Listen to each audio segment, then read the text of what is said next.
Kill Sector. End of the world. Beyond the reaches of gladiatorial jurisdiction exists a wild and lawless place. Deputies and bounty hunters clash for survival. What hill are you willing to die on? Better figure out right quick. Not many folks can cut it out here. But it's a living. Massive crater. Crater so large it would encompass the entire planet that it once was. Just a big, massive depression.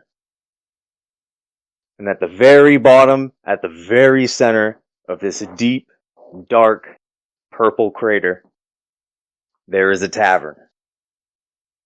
Inside of the tavern, well, I don't know. I got some jobs that need to be done, and I don't know if you guys are the right type to do it.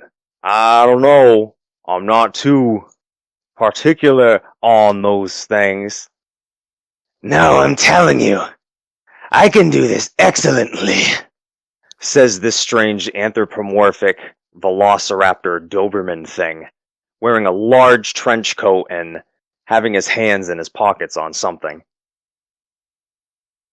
You see, I'm looking for some different types around here. A sheriff-type character says. He's wearing a badge on his chest. He's got a big old mustache. And he's got a mohawk that almost touches the ceiling of the 16-foot roof. You see, I'm looking around for something different. And you don't really seem so tough. Oh, how tough am I? How tough am I? I could drink all you folks under the table. Probably everything you have under the table. Every single drink you got in your house, and every single drink your kids are gonna have. Alright, I know that sounds tough, but I don't think that enlists toughness. The two begin looking over the area, surveying. Do they come upon any noticeable figures in the tavern? There is a kind of small-framed but like lean, muscular woman. She's got kind of curly hair pulled up into a bun, glasses, and she's just kind of sitting there enjoying a drink with her sidekick. All right.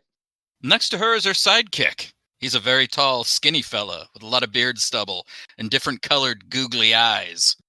He wears dragon skin chaps, a chrome metallic 10-gallon hat, and a bedazzled vest.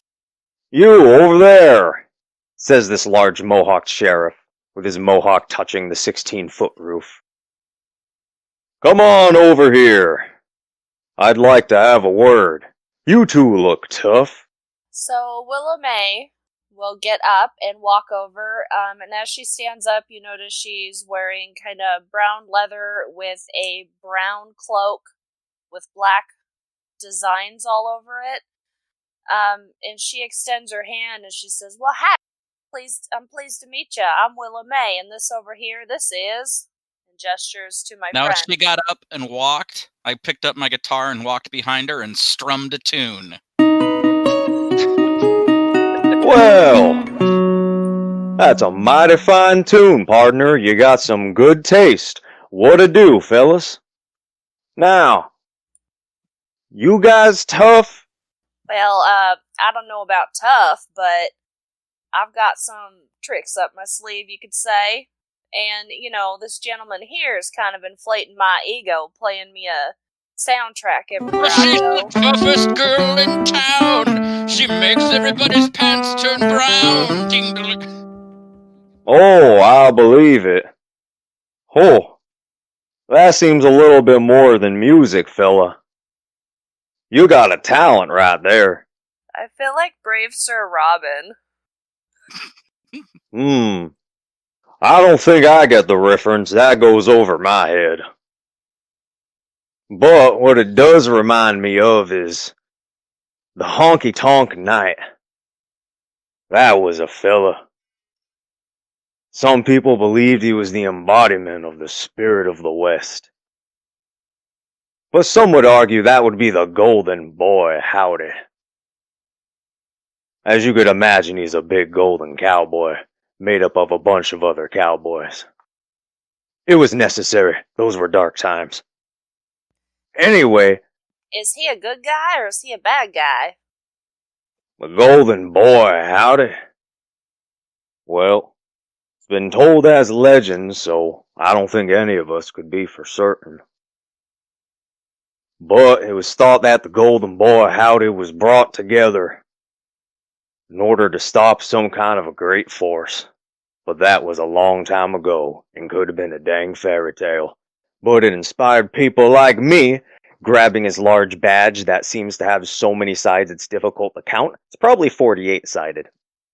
This right here, I'm a self-proclaimed sheriff, and I've been going around trying to maintain the peace and order, 'cause, well, lots of these villains and all those types been run out of town, and they get on, go home to their mamas. Go eat sir, soup. Yeah. how do you keep the peace if you tell everyone that nobody appointed you and you're self-proclaimed? I mean, no one's gonna listen to that. Oh, this is a lawless land. Some people gotta have some morals. This place, it can get rough, but right now it's doing okay.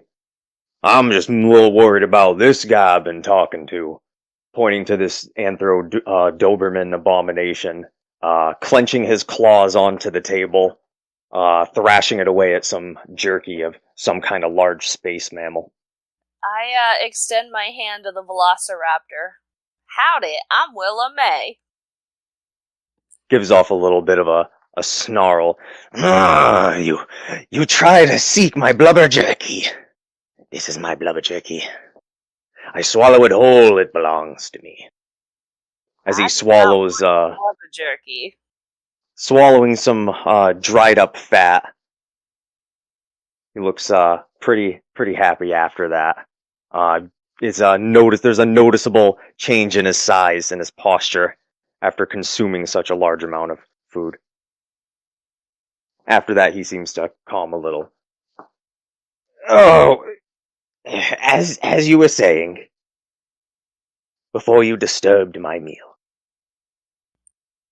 I just said howdy, I'm Willa May. Pleased to make your acquaintance. Pleased to meet you. Extending his hand, you notice that there are many claws going on and some kind of strange metal attachment on his hands. Quickly looking down and noticing this, he disarms the metal device on his hand and goes for a light handshake. Not really clenching the claws much. My, that is a mighty fine piece of machinery you got there, sir. Oh, it's necessary. I got one for each hand and one for each foot. It helps a little in the support, the claw usage, the durability, the damage, the shredding. I've been trying to just play it cool and, do my thing. Kind of like twitches around a little bit. Seems to be a little unstable of a character, but at least for now not doing anything drastic. Well, you keep on keeping on. Seeming satisfied after his meal, the sheriff looks over to the two of you. Well, this is what I think. Did the two of you want to help and support the law? Or are you in the group of other? Well, I would be mighty keen to help you, but the fact is, I need to make a living, so what can you offer us? Funny. He quickly whips out 2 revolvers. Very funny. The anthro creature to his side whips out 2 submachine guns out of the side of his trenchcoat pockets, arming the metal devices onto his hands, giving out a bit of a cackle. Oh, it's time! I knew it! I felt it coming! Readying both the guns, but not firing. There seems to be a little bit of a standoff as of the moment. Things go silent. They're pointing them at me? Yes, being pointed at the two of you. And it's about this time that a tall, weird-looking, hunched-over, thin, kind of skeletal creature walks in, and he's carrying a giant purple staff with a goat head on top of it. And he stands in between the sheriff, in quotations, and Willa May. Now, I'm going to say one thing. We all put our guns down right now. There's no... You draw that meat wagon and I'll fucking kill you. Go fight tough. It'll be fun. That'll be your payment. Sir, never once caused any asking my side of the bargain. And after saying this, a large robot is going to walk out of a back room and seemingly through a wall afterward. And it's just marching in formation with the other three. It looks to have a strange insignia on the side, and it looks to be kind of rusted. Looks familiar to the robot from Return to Oz, but scaled up and golden. So yeah, as you were. Willa May's gonna kind of put her hands up and be like, "Hold on, I am not asking for any trouble. How about we just agree that whatever I find on this little mission, I get to keep, and then I will assist you. I don't need no trouble from this big feller over here." Now you see, you might be able to convince me. But I don't know if you can convince my buddy over here. And if bullets start flying, this place is gonna go up fast. You notice, like, the bartender and figures to the side. The bartender seems to be business as normal. Looks to be a large, some kind of a large dark demon coming out of the ground, similar to Chernabog. Wearing a bow tie and kind of, like rolled up sleeves, a white button down, and he's just cleaning his glasses. Everyone else seems to scatter to the side, though, miscellaneous aliens and such. My tune gets much more dramatic as I slowly walk backwards while playing my guitar, 5 squares behind Shannon's character. Shannon, what's your character's name? Willa May, or you can just call me Willa. Willa May. Well, Willa May is gonna kick your ass, and then she'll throw your corpse in the river like a dead bass. She's killed people here and killed people there. She likes to go and kill people and the likes of you just everywhere. Willa May's gonna put you in your grave. Willa May's gonna put you in your grave. Willa May's gonna put you in your grave. Willa May kind of plays into this, and she says, "If we start firing, sir, we are going to have a problem." And she pulls her cloak back a little bit to show off a micro-missile launcher. I don't reckon that I want to light this entire place up. Well, I tell you something. I didn't want to have a shootout, but once you showed me that big piece of machinery, cowabunga it is.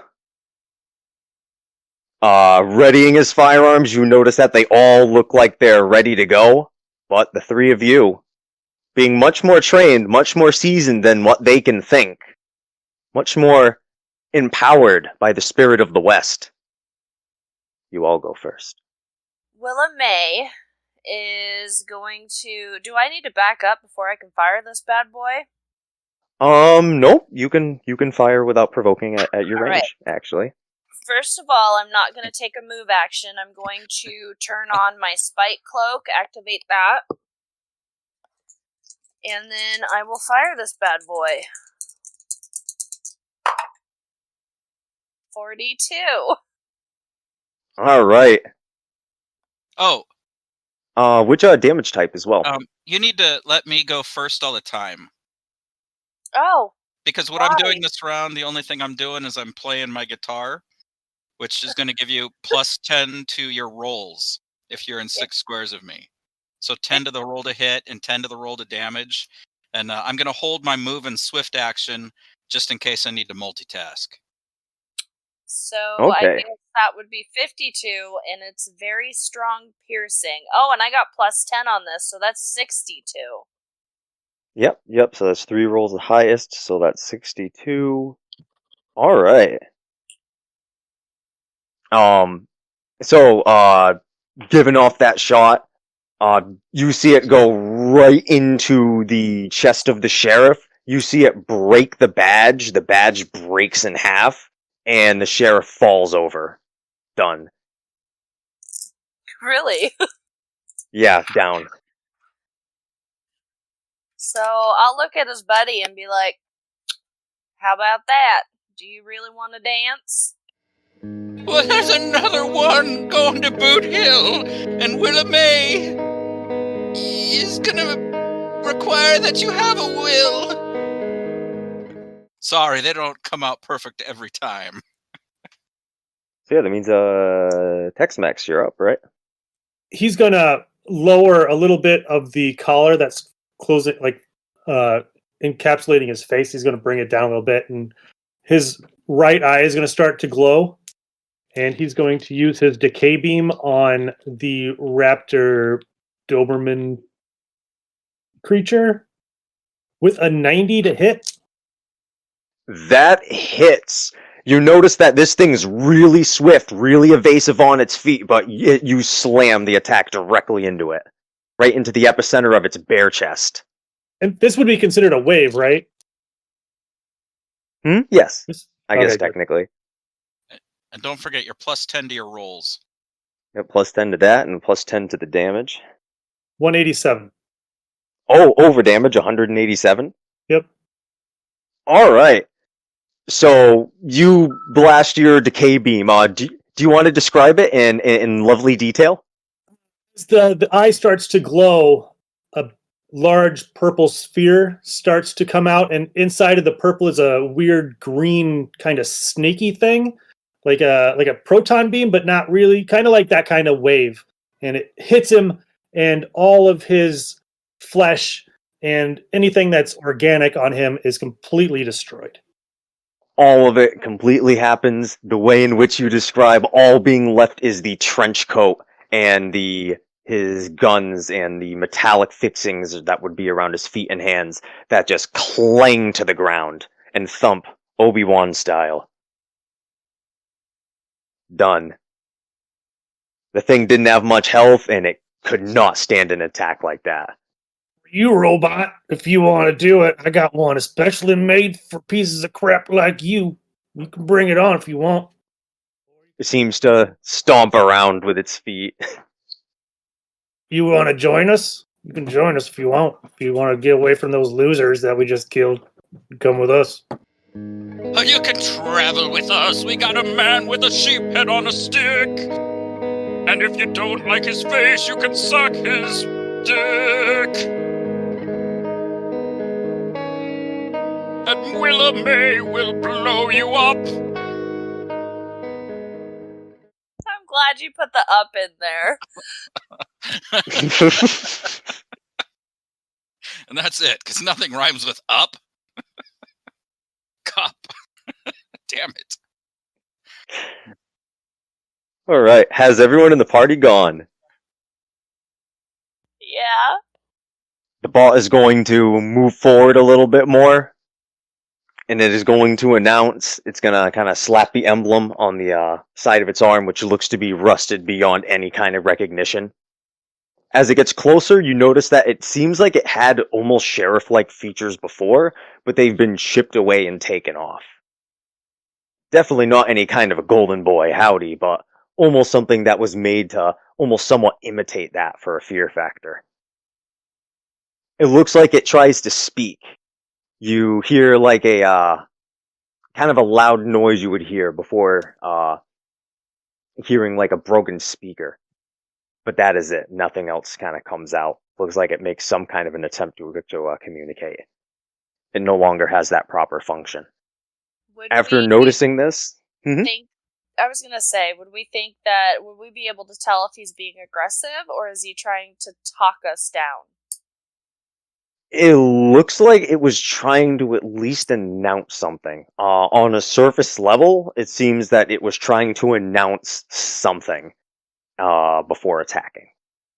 But it seems like it was unable to say what it was, and it was very difficult to tell like where this is from or whatever the case is. So, in doing so, it is going to reach out both of its arms, and out from the ends, they're going to morph into what looks to be gun barrels instead of the fingered hands of before. And both of them are going to cast large amounts of ice in the way of a flamethrower, but not a flamethrower, ice throwers. And it is going to encompass the area of the party. Alright. That is a 96, so that definitely hits. Alright, that is right. Okay. This can't be right. I had to add this up good. Like, aiming up all of his arms, there was just a massive torrent of ice being cascaded over the party. And the damage is going to be 178 cold damage. My amulet lights up and protects me from that. You can almost feel the pressure of all the stuff cascading around you, but you manage to keep your footing. But you can just like see like the visibility goes down so much more than what it would normally. Like some of your senses almost feel like dulled, like in the moment. There's everything is kind of like muffled, but you feel completely protected. I'm going to use my perfect defense. All right, you gain a perfect stance, like you're leaning forward, you're leaning into it, but doing it in such a way that you're forming a perfect barrier. You're getting that good sense of an aerodynamic halt. And in doing so, you just keep like a stonewall stance to which can't be broken. You mentioned it was a shotgun effect. Is it like a cold shotgun? It was similar to a flamethrower. So imagine a flamethrower. But this, let's see, 1, 2, 3, 4, 5. Yes. So imagine a flamethrower, but it was ice damage instead, or cold. Well, he shot me with some cold, and I feel like I got cornholed. Only did that much because he got a crit. That was why it did that much damage. Oh, I'm dead. No. Like that's how much it did already. Like as in, you're not dead. I already multiplied it before.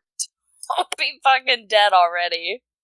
No, if it's a crit, I have to use a defense or I'll be dead. Yep. It was indeed a crit. That's right, because you have that ability with the crit stuff. Oh yeah, you had the pressurized, and you also had the biotubes. Yeah, my biotubes are pressurized. So I'm gonna use my perfect defense. Okay.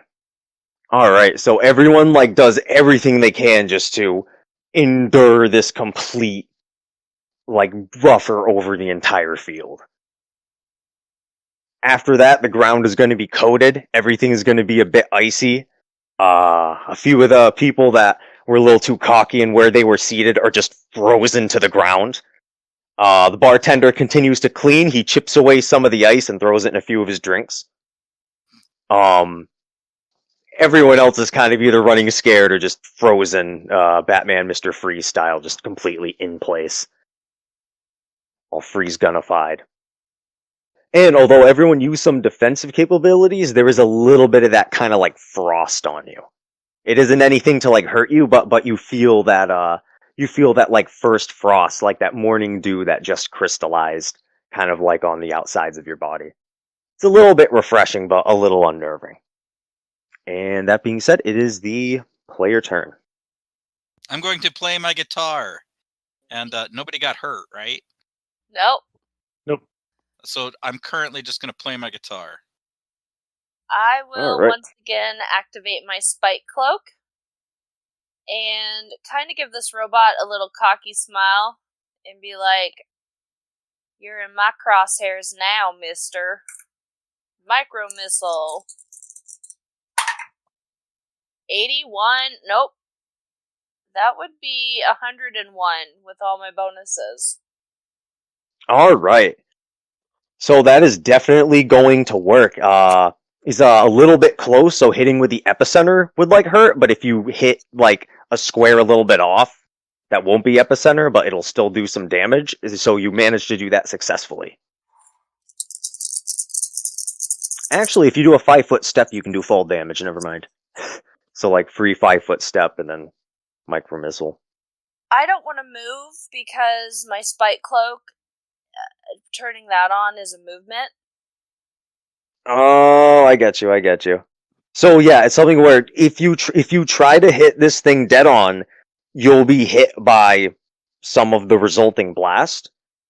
But if you don't try to hit it dead on, you could try to hit like a nearby square and just hit with the after effect. With the roll you got, you could do either one.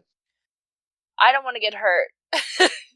Okay, so you could hit the square like right behind it, and that'll make it where it won't hurt any of the party members or anything like that. Arn, are you saying to shoot him? Yeah, how hurt do you think you're gonna get? Well, and with the spike cloak, it says any damage done to me, does he have to inflict that damage, or would this also reflect back on him? The spike cloak, I believe, is the damage done by that figure onto you.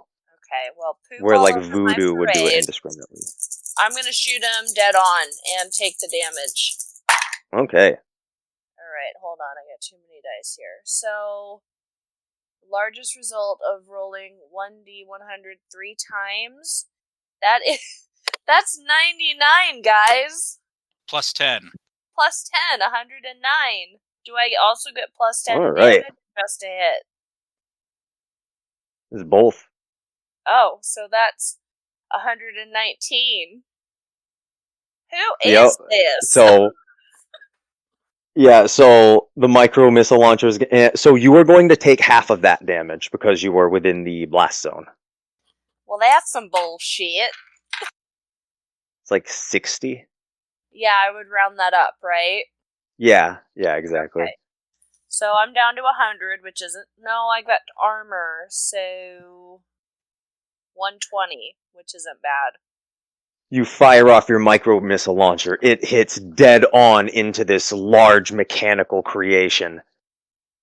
Massive cloud of smoke is kicked off from... You see all the rust on the outside gets incinerated, like those films you see when a nuclear blast goes off. All the paint and all the moisture on the outside goes first. Would my amulet of protection absorb that at all? No, wait, let's see. Would it be the first time you take damage during this turn? The first time you've taken damage on a given round. Yeah. So it absorbs it? I'm trying to think if you've taken damage prior from this thing. I don't think you have. Well, it did the ice. Yeah, and then the ice, Yeah. and now it's back to us. So this is a new round. I'm just trying to not get any damage, really. So technically you did take damage, because you got damaged from the aftermath of the thing being shot off. Yeah, but every round it says. Let's see. Die on this hill. You said, what hill will you die on? This is the hill. Spike cloak that help. Yeah. Yeah, I'm just trying to make out the specifics of it quick. No, that's okay. I can take the damage. We don't have to stop the game for my bullshit. No. I'm also trying to figure out, like, I'm making sure that I'm having it work correctly. So yeah, it was at the beginning of a given round. Yeah. So technically, the only way to handle that is when there's consecutive attacks being done. So first, that went off. So I think because there was that, and then immediately right after, because I'm trying to think, you were hit with the ice, and that was on theirs, and then on yours, you got hit by the aftermath of your own explosion. And then on theirs, if they attacked you again. If I don't take this blowback damage, then I would take whatever attack he has next, right? Probably yes. So I'd say just make a GM call. I'll be good with it. I'll stop fighting. Yeah, so what I'm going to say is, so he did his attack on that. That set off the thing. There was no follow-up afterwards. So your thing had the reset. And then on your turn, it was set off. But then it wasn't, nothing else went off with it. So then it would reset. So technically it's still on. So it's back on. So it would have to attack you twice. So I would have to see if it would notice it, and then it would have to attempt again. Would be the only way for it to really do anything about that item. Okay, so take the blowback damage, and then we'll go forward. No, you're fine. Oh, okay, thank you. You're fine. It's just now I'm figuring out, like, if he notices what's up, to do the double hit rather than do both. Because before he was doing a both at once to just try to hit everyone. Okay. He can do 2 attacks in a turn, but wasn't doing it prior. You know? I know as a GM, but I'm trying to see if this weird outdated machine, to which can't be distinguished of origins, to which you got a pretty nice 70-something, what is that, like a 78 knowledge roll. That's going to be enough to figure it out, I think. After 3 times it being set off, and it's said to be an obvious ability, I will make that call at that point. Alright. So as a bonus, I will hold my cloak up and kind of move waggle my fingers side to side and be like, nah, and I'm done. Did you use that cloak last turn? It's every round. If I don't move, I can turn it on every round. A spike cloak? Yeah. No, well, there was the spike cloak, and there was the amulet of protection is the thing that was... Oh, okay, wait. So, this is active the whole... until the beginning of your next turn? Oh, shit. It's a once per wave, so that would work during this encounter. Okay. Fuck. I didn't read that right, so it's no good for next one. I screwed up. Sing about that. I was going to, but I had to find out if the machine is very damaged, though. It's, like, very, very damaged at this point. It's not completely taken down, but it's at least a halfway or a little more than halfway. It has a lot of health, but it's being, like, pretty taken down. Shannon, did you take any damage? No, I have fought my way out of all of it. But I will take damage next time, probably. Well, good. I want to be able to heal something. And Tex-Mex. I don't think you've gone this turn. No. There's too much water. Gotta get out of here. I don't like showers and I don't like baths. And he's hydrophobic, so he sees all this ice and he has to get out of here before he starts taking damage. So as soon as it starts to melt, he's taking damage, so he's out of here. He's out the front door. Oh, okay, so you're gonna double move and just try to get the hell out? Yeah, even though he's out of shape, also he's gonna take it. He's just gonna have to take that round of just get his oxygen back, because he ain't gonna be near water. Ain't gonna be near water, man. So what I'm gonna say is, you get the distance, you make it out, but because of your bad knees, you fall on the ice as you're running out. So you make it out, and also because of the ice physics, you definitely make it out. But you're gonna take a little bit of damage because you're gonna fall on your ass because of your bad knees. Nice. Perfect. Let's see here. Your glasses are going to be fine, but you are going to take, I'll say 16 cold damage as you kind of slap down on that ice. He looks like a ghoul, but under him is a golden colored pool. So you slid real far. Real far slide. Then we got ukulele. That's it. I'm just playing my guitar. Alright. So next thing that is going to happen, this massive metal sheriff contraption, completely worn down and rusted. Looks like it's beyond repair at this point, but still fighting. This time it's going to not fire synchronized as it did before, but with these palm igniters. This time they're going to glow a different color. This time they're going to kind of glow a faint yellowish. No, it's an orange. It's an orangey red. And it's going to pulse off one after the other. So the first one, this first cone blast indoor is going to be a sorry. 5 squares behind Shannon still. All right, so this is still going to cover both targets, but it is going to do half damage. Because both of you have a lot more evasion than what this thing would have hit you for. But with it being still this encompassing cone attack indoors, firing off a flamethrower, it will still hit both targets. Alright, so let me see the damage here. That looks to be that. Only 24 fire damage. That being said, that is going to set off the first hit of Willow May's Amulet of Protection. And in addition to that, a little bit of that ice is going to begin to melt, and water is slowly going to start to trickle towards Tex-Mex. It has not hit you, but you begin to see the trickling of water.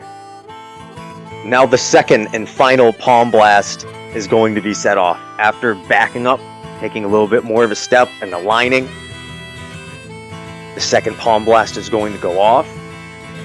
That is going to be a 68, so that should still hit Ukulele and Willow May. This is once again going to be fire damage. That is going to be 83 fire damage. And that is going to make the trickle of water become much more, as there is now water real close to Tex-Mex. And what I will say is the tiniest bits will start to drip on you. You will not take much damage, but you will take 57 damage. As water begins to trickle on you, dripping outward. Doesn't look too bad. It looks like once you get a chance, you can get away, but at least for now, that's what's happening. The terror of water. It is now the party's turn.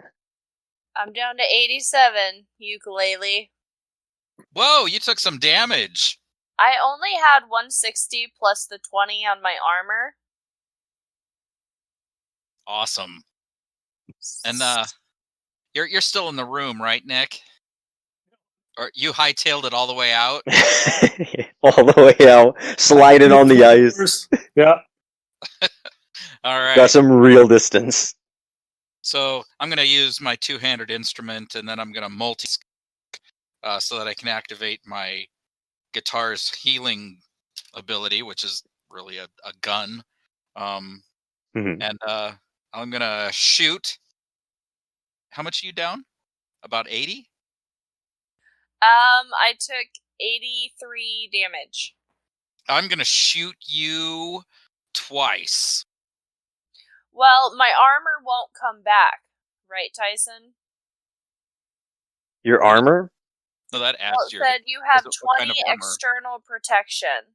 Reduce damage taken from any external source by this amount. Yep. That's all attacks that have been done to you at any given point are at minus 20. Oh, so I would have only taken 63 damage, or was the 83 already reduced? You would have only taken 63. I've been trying to just say the raw number so it doesn't get super confusing. Okay, see, I was thinking in BTS terms, where, like, that number comes off your armor, which is no. So 63, I'm down to 107. Alright. Well, I got a... Let's see, I'm minus 20 to hit, but if you're willing, I only need a 10. So, I got a 50, so a 34 and a 57 to hit you. So I got you twice. Yep. For 99 and 60. I don't need that much. 159. Like my Ew. entire amount, but okay. So I'm back up. Awesome. Yay, I got to heal. I'm glad that you shot me. You're my buddy. Alright, so if he's done, I will shoot again. There it is. Oh, fuck. 28 with my bonuses. Because you're not 28 playing. will hit. No, I can play the Oh. guitar at the same time. You can? Okay, so Yeah. it's 38, but he said it hit, so. That's gonna hit. Yeah, that's definitely gonna hit. It's not the most evasive thing in the world. So I got 100 with my bonuses for damage. Alright, I'd like for you to describe the attack. And get real detailed. So, after Willa May gets shot by Guitar to heal, she's feeling a surge of power, and she turns to this robot and points right at his chest with this micro missile launcher and smiles as she pulls the trigger. This micro missile launcher goes right through the dude, but it hits his power supply, so he ends up exploding. Alright. You see it go through in that detonation, but as you see it go through, you notice that the power supply was really suspicious before the whole thing gets completely disintegrated. You notice that it was filled with these sickly looking, pale white milk-colored worms. Strange, almost leech or slug-like, kind of writhing around, powering the thing. Before it is completely rendered away from this world. Into nothing. Did y'all see that? Say what? You're outside, huh? I should probably describe how I envisioned this healing thing. I meant to do this all the day at work, but I was busier than I expected. So I figured like he's strumming the guitar and like he hits a certain chord and this like energy shoots out of the neck or something like that and hits whoever I'm trying to heal. And that's how Alright. magical healing works. A lot of lights kind of shoot out too. So I'll say, Ukulele, do you think we should meet up with that, I don't know, geriatric fellow that ran out of the room? Well, I don't know, but maybe we should go to the doctor, 'cause I'm bleeding. You're bleeding. You can't heal yourself? I guess I could shoot myself in the face the next time we're fighting, but nah! I gotta be in the fighting spirit to do any healing. I hear that. Willa May's going to meet Tex-Mex outside and say, y'all, I saw something really freaky. I will, of course, follow her a couple steps behind, playing her theme. Just like walking over the water, just like easily, and then walking over to Tex-Mex. What'd you see? Why did you run, first of all? Why did you run out of there? I You got hear an idea. I'm gonna kick the puddle of water and splash at him. Oh, Alright, give me damage. alright. How big of a splash were you going for? Just like a tiny one? A small one. Yeah. A small one? We'll say you take 8 damage. Okay, thank I you. rolled the D10 and it got pretty big. Ukulele, behave yourself. Well, he don't like water. Look at him. And he smells like a squatter. If he got under running water, he would probably wash away. That skin is paper thin. It's also stitched together so the water would get underneath and start to like mold. Yeah, that would ruin anyone's weekend. Anyway, It's smelly and makes me feel sickly in my belly. And this cat is making me nuts. I'm gonna stick my thumb right in his butt. Anyway,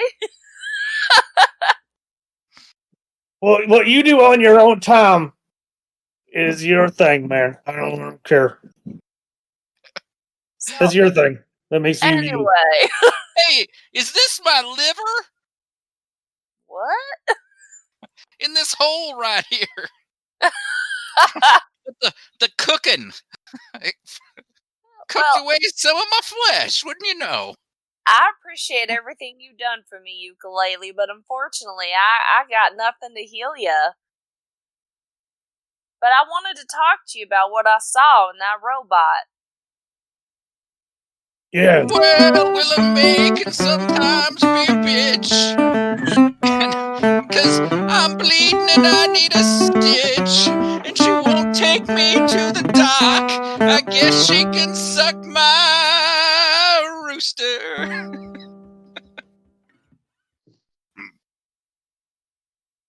Cock! You got headphones on. Hopefully nobody can hear. She's on mute. I heard I I'm didn't a wanna, bitch and you know- need a stitch. I didn't want to just scream cock when you got visitors walking in the room, so I started to trail off. Anyway. So when I blew a hole in that robot, I hit the power supply, right? You tell me.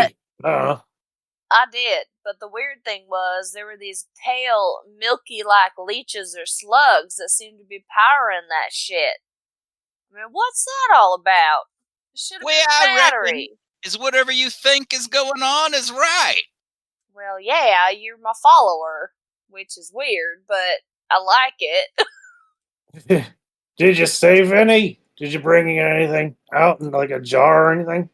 Well, unfortunately, because I'm such a great shot, he exploded, so everything's gone.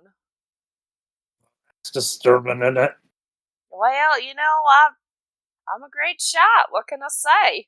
No, I'm not saying it's disturbing that you're a great shot. I'm just saying it's disturbing that this thing was powered by worms. Well, you kind of look like you might be powered by worms, if you know what I mean. You never know what's inside me. I don't even know what's inside me. I don't Most want to time. know. I'm thankful for the help, though. Yeah, I got that Velociraptor thing good, right? You Yeah. sure did. He was not in his right mind. Who would have thought asking for money would have got somebody pissed? Well, you know, I gotta eat. Do you? I do. You don't?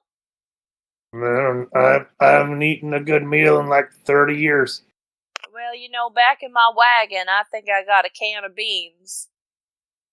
No, there's water in it. I can't eat it. Oh, shit. What about some jerky? Some dehydrated meat. Yeah, maybe.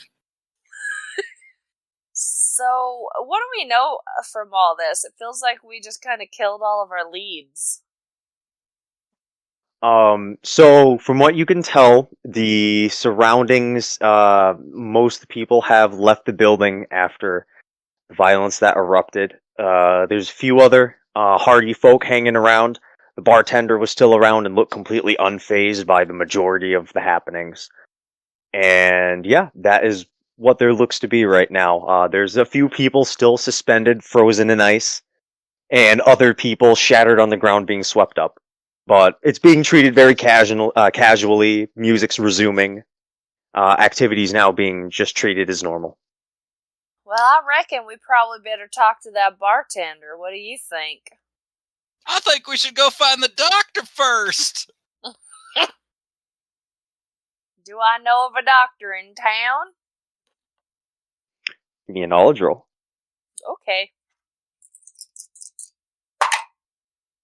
25.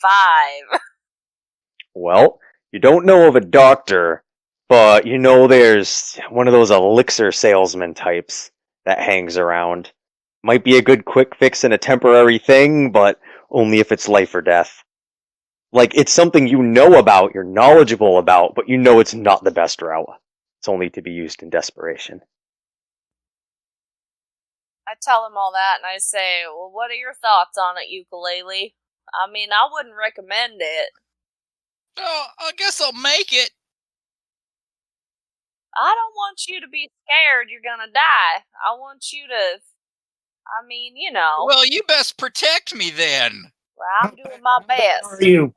How bad? You look okay. I'm just about half dead. You always that ugly? Here. It, Well, I think I'm mighty handsome. I pale in comparison to the beauty of Willa May, though. Well, you know. Maybe that bartender in there knows a doctor, because he seems to be right at home where he's at. I'll be fine. I'll be Here. fine. Give me your hand. Give me your hand. Don't show this around. These are valuable. And he Well, puts I'd a give you little. my hand, but I'd have to stop playing my guitar. Thank you. Yeah, please stop playing that thing. And you're gonna need this. I can't do that, mister. And this little, he palms a little red vial of something and gives it to you. Maybe you could pour it down my mouth. Willa May'll do that, since ukulele provides her soundtrack. No, it's been a while. But okay, open your mouth. Open now. Look at me, right in the eye.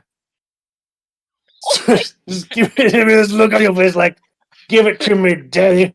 I'm just gonna turn my back and let you have your little moment here, okay?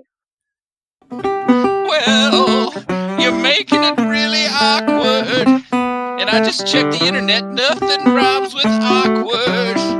So, You're being a little toward. nothing rhymes with uncomfortable either. Get off my bum comfortable.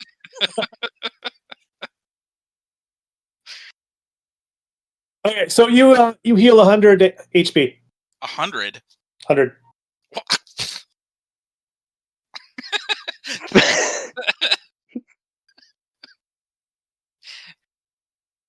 So now I have 1 left. Oh, you don't need that if I'm around there, skin and bones. Yeah, but you need it.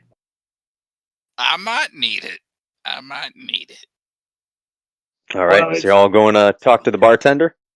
Now go talk to the bartender. Is there still water in there? The water has mostly run out. It looks like it is manageable for those with hydrophobic.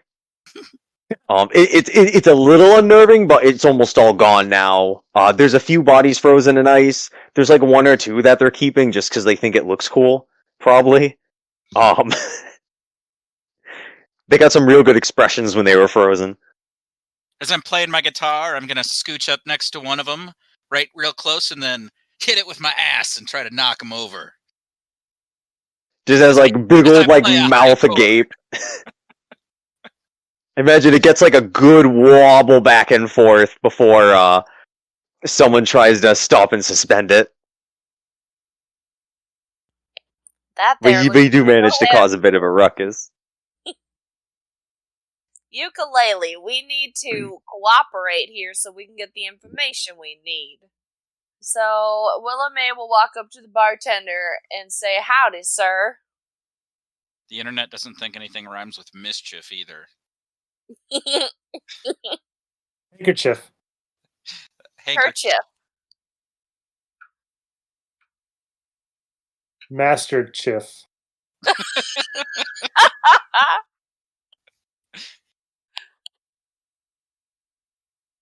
Oh man, he's tired of our bullshit.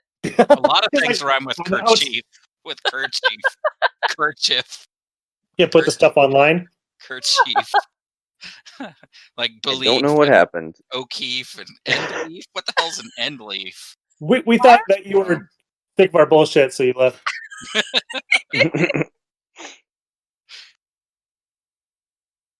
I don't know what happened. All right. So at least I can hear everyone. All right. So going over to the bartender. The bartender is just this large, kind of dark demon, wings coming out of his back, horned. You can only see the upper portion of his body, so you can't see him from the waist down, seemingly coming out of the back of the bar, wearing a white t-shirt, rolled up, white button-down rather, rolled up sleeves, bow tie, getting Willa drinks May ready. tries to peek over the bar to see the bottom half. You notice that it is like waist and connected to the bottom. Similar to how Chernobog from Fantasia comes out of the volcano. Or out of Bald Mountain, rather. Looks to be connected to the bar in some kind of way beyond physical. Hey, I see you're taking a peek at my waist over there. I sure am. Well, it's all me, sister. From sea to shining sea. I'm so sorry. All I can picture is Putty. That's what saying the same thing. like John Wayne mixed with Putty. Well, what do you gotta say to me, then? You wanna have a talk? Well, yeah. I was wondering if you know anything about that robot that came out and tried to kill us. Well, he made some fancy ice cubes. Probably my favorite part. That is wonderful. I mean, we don't generally get ice around these parts. But, I saw some weird little things inside of his chest cavity right before he blew up. Oh yeah, that was a little weird, huh? Yeah, do you know God, anything about chip at the that? ice. Well, what I can tell you is I think it was an old bot. Something belonging to like an emperor or something like that. It's really the most I can gather. Well, I A mean, little that's pretty insignia. specific. Well, I can't exactly tell everything to everyone. I don't know what you're gonna do with the information. You got anything that could grease the wheels? Do I? I don't know what you're aiming at, Tex. I'm just wondering if you got a good story, do a job for me. Well, do you like having a theme song by chance? Your own soundtrack? Well, I got like 4. Probably something else. Oh my goodness. My name is Chip Sipper. And I'm the best bartender in all the sector. It's my job to be a painting on the wall of the drink in everyone's soul. Well, I mean, if you're meant to be painting on the wall, why do you need anything? Because if I provide you anything, I might be, crossing the line. Well, I could tell you something. I'm a liberated soul, but there's many others that don't share the same freedom that I do. Might not look like I'm that liberated being bonded to a bar over here, but it's a part of me. I can leave when I choose. But other people aren't really as fortunate, you see? Still kinds of strange happenings, although most of the chaos has been handled in this strange universe. There's still a few things that I think could make it better. So what do you think would make it better, Chip? Well, Willa, what I think is when I saw what you folks did earlier, I didn't have to lift a finger. Not one bit. That was the best. I could just maintain my bar, was not concerned one bit. But there's more things like that. There's a whole lot more problems.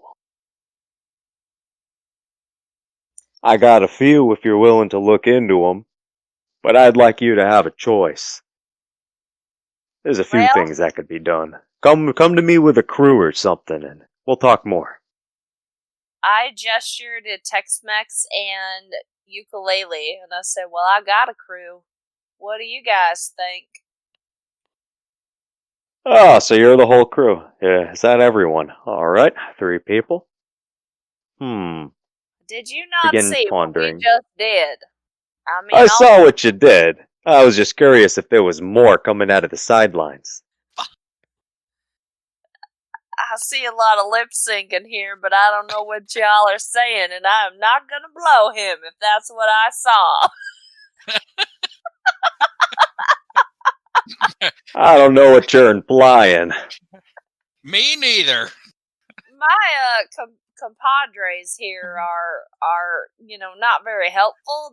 They seem like they're trying to let me know something, but I don't know what they're saying.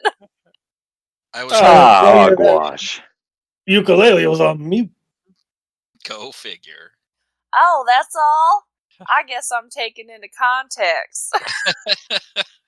This chip gentleman is quite the specimen. He is a very burly and muscular demon. Maybe you could make him your patron. Were you was I on mute when I was singing the Demon and Seaman song? Yes. Yes, Oh yes, my you were. God. I think we need a reprise. I don't know if I can do it. Do it. We need a second coming. No oh, gross. Oh, well, you guys make those jokes. I'm done. No pressure.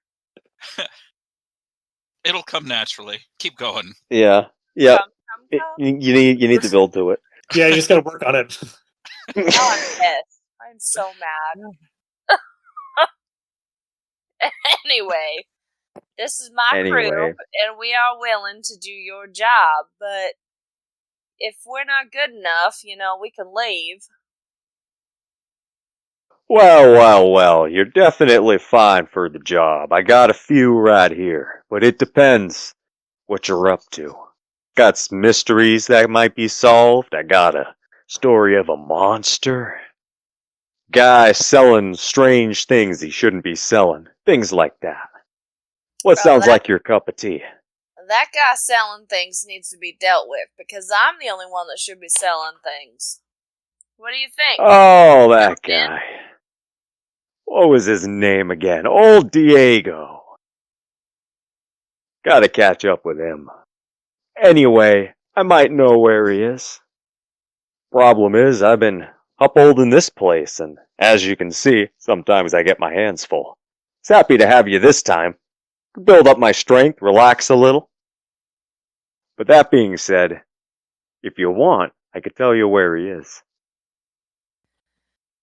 I'm gonna turn to Ukulele and say, generally I call the shots, but would you like a chance?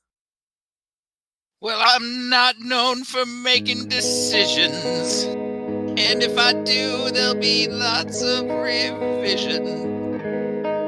So I surrender my fucking shit monkey butthole. The answer, no, I don't have an opinion on which way we should go, as long as I'm following you. I'm following you.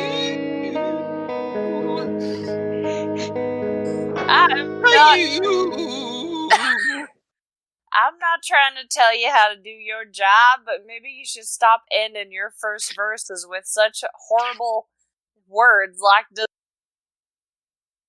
decision. I can't help that my vocabulary is just not simple enough. Tex-Mex, what do you think we should do? Guessing we're no good at mysteries, because whew, I ain't good at those, so I think this Scooby Gang should head down to that guy selling weird stuff. Alright, I guess we're gonna go after Diego, Mr. Chip. Alright. Diego, you can find him. He's at this isolated asteroid world. Very small. I'll send you the coordinates. Real secretive. Alright, give me 1 second. You see him go completely suction into the bar itself. Like he lowers his entire body into the bar to where you can't see him. There only is kind of like this black swirling energy ball. Then after a bit, he comes back up. Alright, here you go. Slides over a piece of paper with some coordinates on it. If you follow this and you do it just right, for your 3 eyes only, you can take care of the guy. He's been doing some real shady stuff. I hear he's been selling brink powder. You hear about that stuff? It's real bad. No, I'm Put not you- quite sure I know what that does. Well, brink powder puts you on the absolute brink. At the pure peak of adrenaline. I mean, you've seen these steroids and super serums. It's like that, but so much worse. They get stuck in a pure point of adrenaline, damaging much further than what they would. Going into a primal state, very objective-driven. Not good. Brink powder's a hell of a thing. But also I hear he's been rolling with some real bad cats. Dealing with the exploitation of endangered creatures and all those likes. Never good. We gotta maintain the peace of every single creature in this beautiful world. Anyway, I'm gonna go chip off some more ice over here. This is some great ice. Keeps kinda chipping away at it.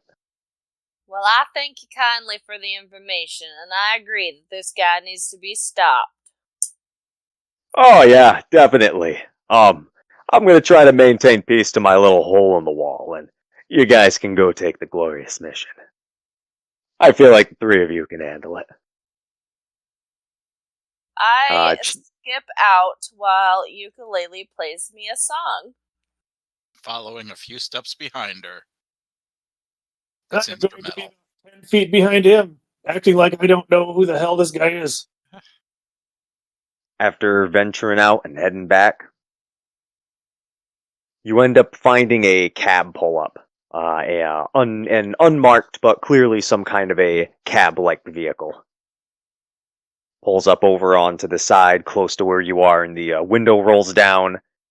You can make out there's a human in the front seat, and he gestures the 3 of you forward. I hop in without any suspicion. The door is unlocked, there's a lot of room, nothing shady, you plop on in. I'm going to pop in the middle. Is it one back seat? Yep, there's like a big old back seat. All right, I'm going to pop in the middle. Alright. So I'm gonna ride on the seat next to this weirdo.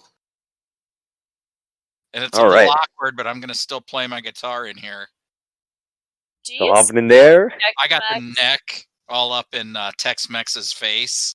Kind of swing it around a little bit. You might have to move around a little. Do you stink, Tex-Mex? Think I do.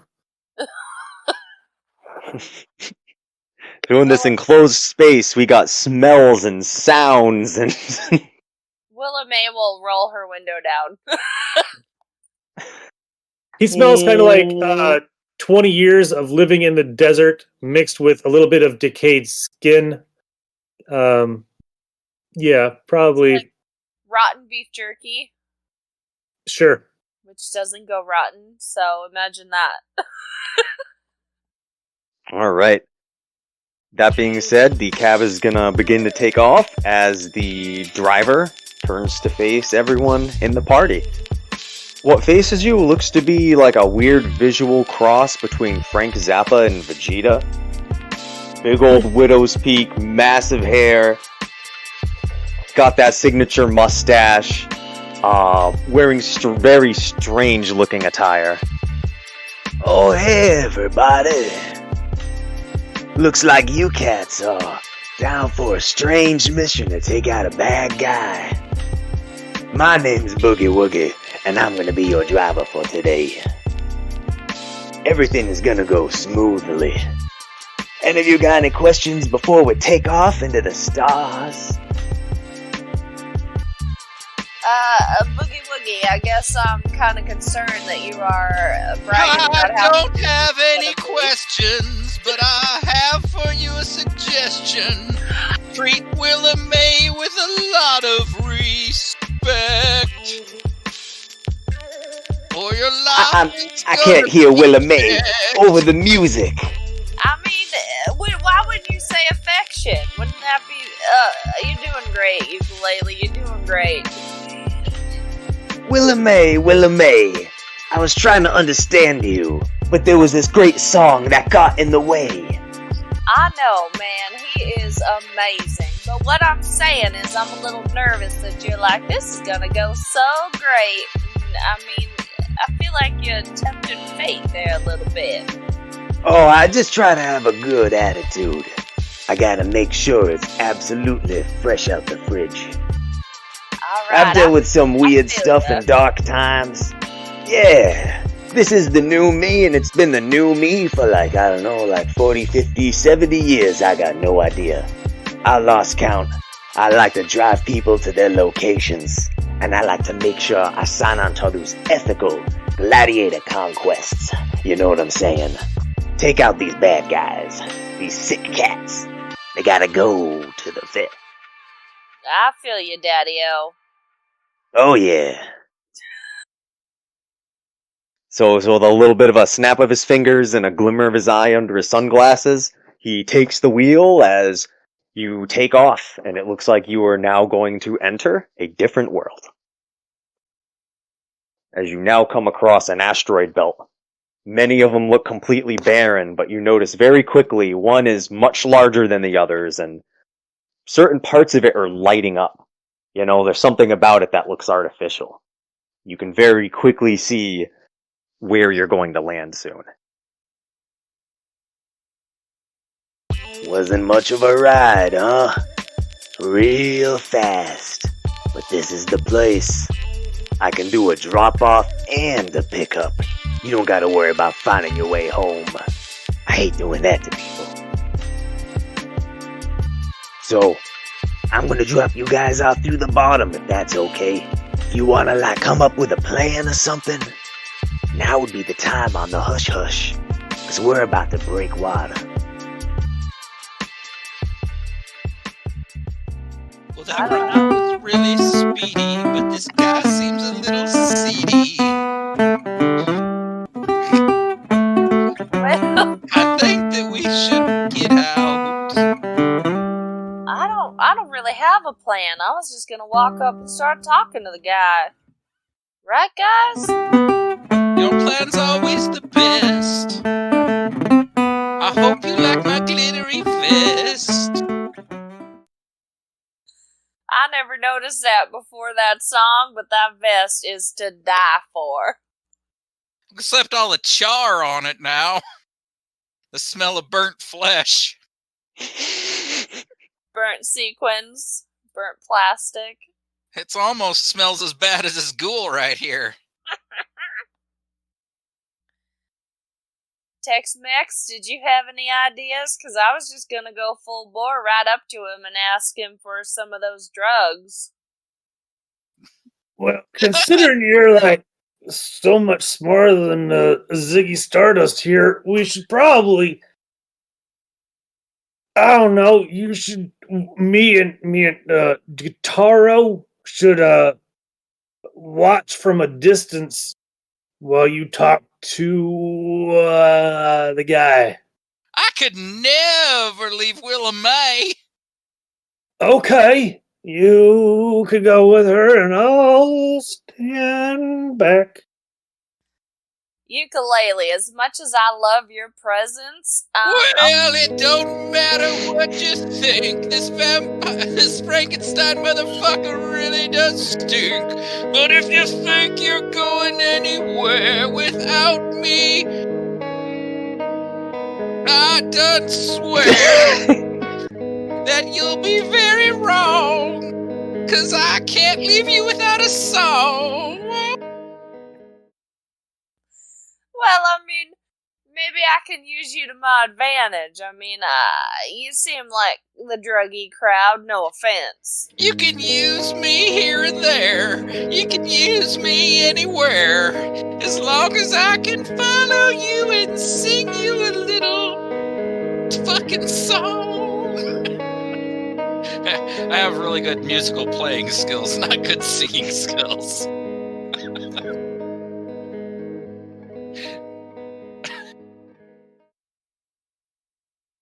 All right.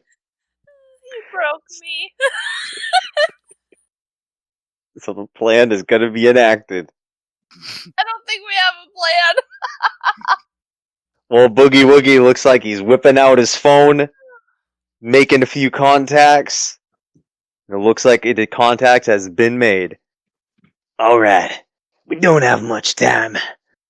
How about you go in, pick up those drugs? Guy doesn't know it's me. You wanna hang back, go for it. You two wanna jump in? Go for that. We gotta do this real speedy like. We gotta take this guy down for good. He enters one of the massive holes inside of the asteroid and gets ready to park. Boogie Woogie, real fast. I'm not sure I caught the name of that drug. Well, this stuff, it's called brink powder. Brink powder, daddy, is no good for nobody. I see. I wrote that down below, Diego. Yeah, Alright, I think I'm ready. that Diego guy's a prick. I'd step on his head like a grape myself, but you know what? I got my job to do. I gotta go swing some other cats down to do another mission. We're gonna take out this big angry guy made out of fire. You know how it is. So, as much as I hate to do this, Willa May is going to unzip her leather a little bit to show some boobies, and she's going to let her hair down. Maybe Diego will go for, the hot chick. I've got no idea what the preference is. Everybody's all over the place nowadays with that stuff. That's okay. I'm a simple man. I'm a little more old-fashioned. I can appreciate the nuance of sexuality. But I'm old-fashioned bread and butter, baby. Every day. Bread and I butter. look at Diego and say, just in case, or not Diego, I look at Ukulele and say, just in case, to cover all our bases, do you maybe want to, show off some of your skin too?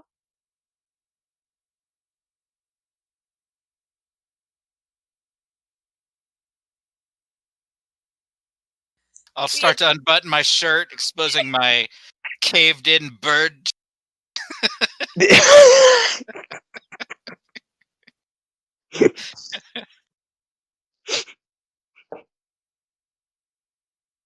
Exposing my nice rib cage, super skinny. And we'll look at Tex-Mex and say, you just stay dressed up, alright?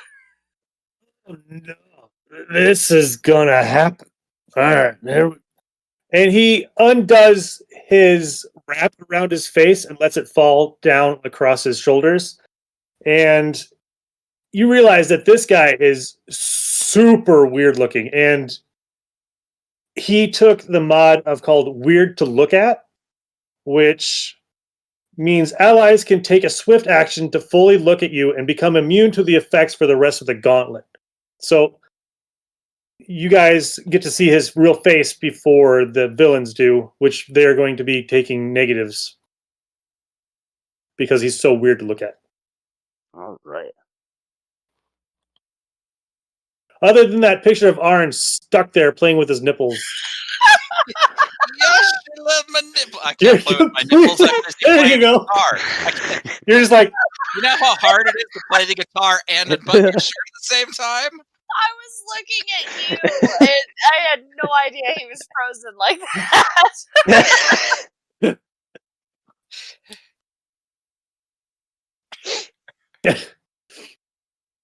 all right. So how do Like I we missed react to something. him?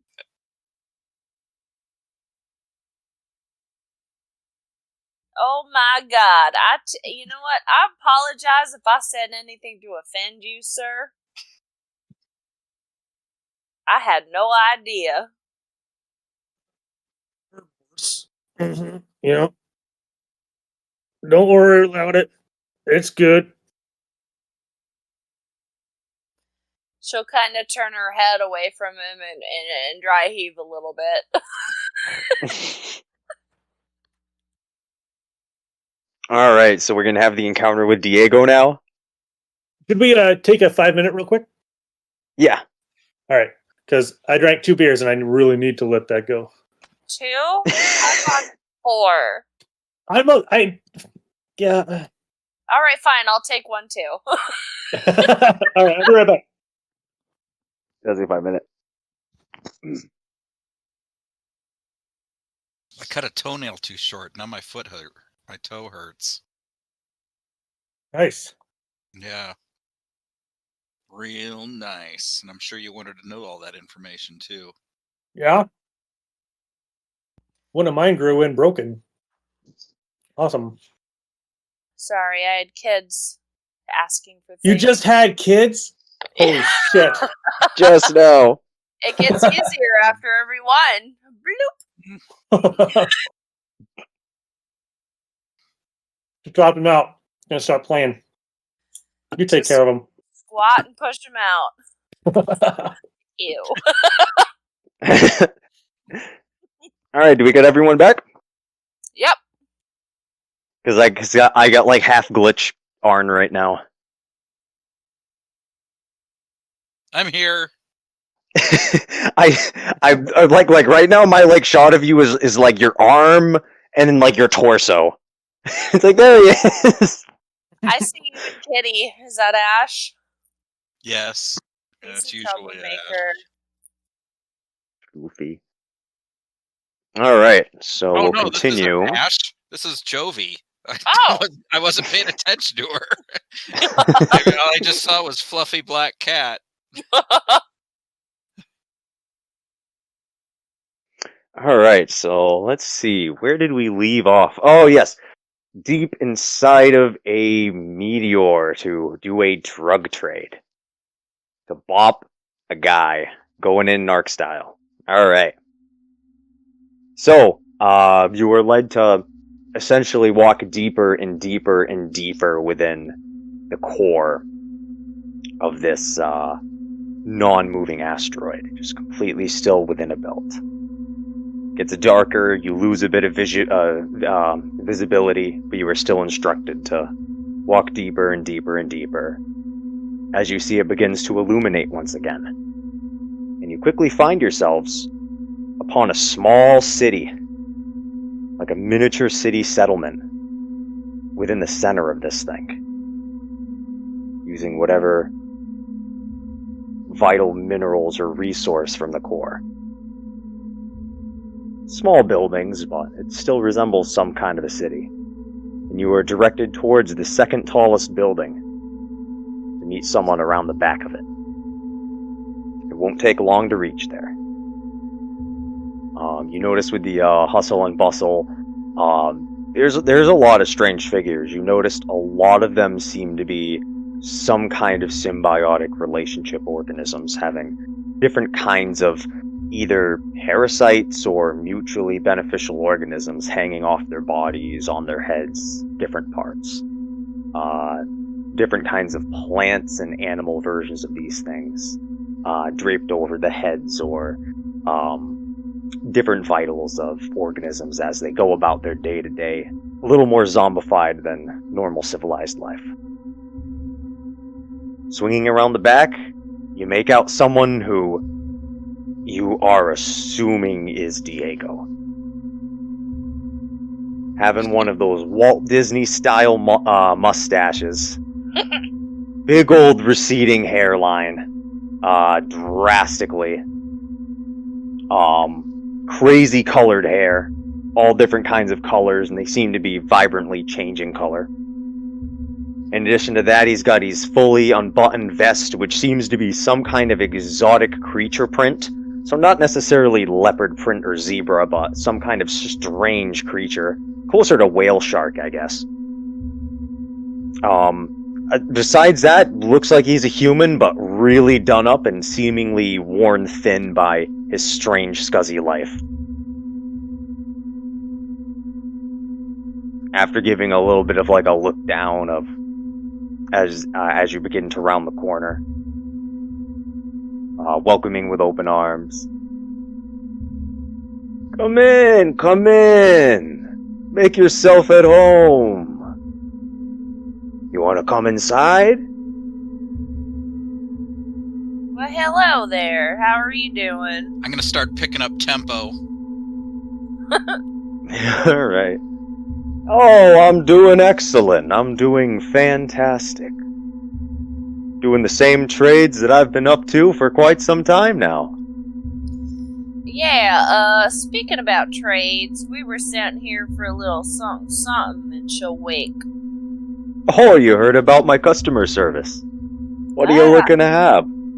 Well, I hear you got a little bit of a brink powder. Brink powder? Yeah. Brink powder. I got a little bit of brink powder. We hope Let's that you see. can trust us, 'cause we don't want you to bust us. Willie Mae's gonna show you her bits. Look at those massive stripper tits. Willie Mae wants to buy some drugs, so she's showing you her jugs. Maybe you wanna grope, but we just wanna buy some dope.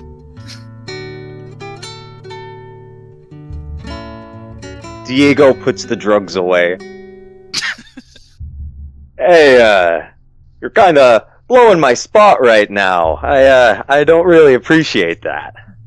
I don't appreciate... That's the wrong decision. You guys are Not narcs, what aren't you? I envisioned. I feared this. No. Diego, no. He just sings songs about the situation going on. He's very harmless. Oh, what's this, too? Oh, some of you are trying to dress seductively or something? What's up with that? Excuse me, sir. You should not judge me by my dress.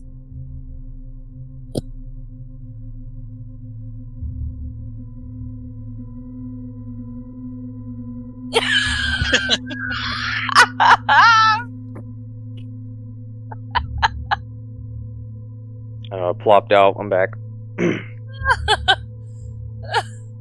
I thought the feminist coming out scared you away. I didn't hear, I pretty much went out right as I asked the question. I said you should not judge me by my dress. Oh, hey, I wasn't trying to judge it. I just imagine you normally dress a little different than that. Well, you know what they say about assumptions. What, everyone's got them and something about armpits? I don't have all day with this. I've got some brink powder that I'm trying to push here. Right, I am trying to buy that brink powder. After some time, you notice a very large hand from the shadows goes on the shoulder of your dealer here. And he kind of stops cold with his eyes still for a second. I gotta go inside. You see him kind of quickly start to, slink back. Ukulele, I think you spooked him. He's probably just intimidated by your stature and reputation. Why are we here buying drugs again? I think we're supposed to stop this guy, but I thought maybe we'd be undercover for a minute to make sure that he had that brink powder.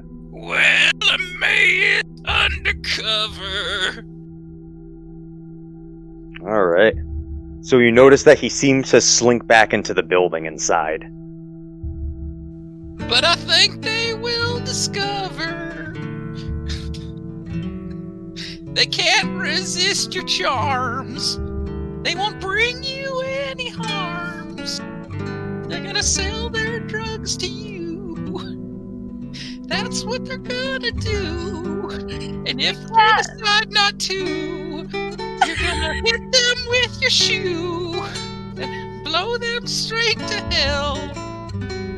You're gonna toll that fucking bell. Oh, was I screwing up your thing? The cat's face in the camera along with the Yeah, that's really good.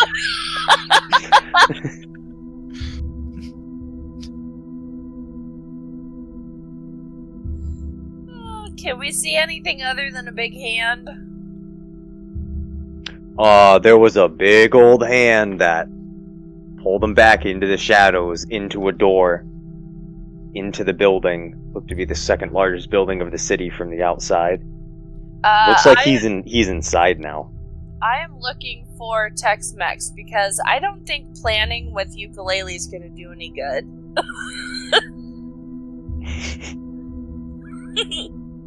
He's standing across the street at the corner, like kind of like trying to see in through whatever kind of window or door crack or whatever he can see you guys at. Tex-Mex, did you see anything? I think we got a bust in there, but I don't know who's behind the curtain.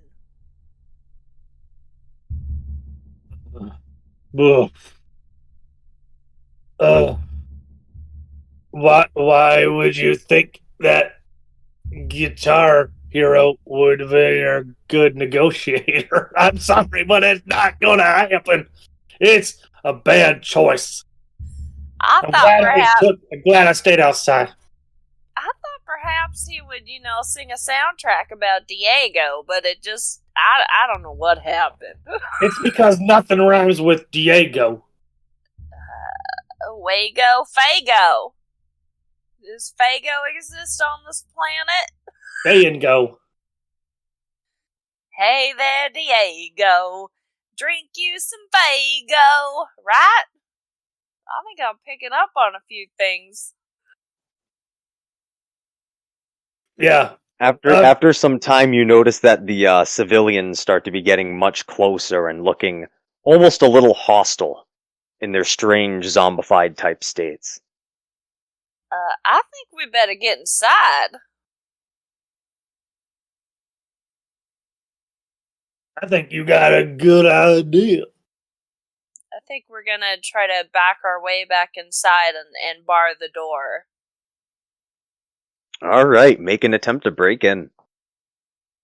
Oh, they locked us out? Yep. Well... 48 is what I got. Alright. So I imagine you're just trying to hack in there, break in. So it looks like you might need a little bit of assistance from other party members, but it looks like you got a good start as you notice the horde begins to close in. Tex-Mex, ukulele, somebody help me out here. I can't do athletic rolls.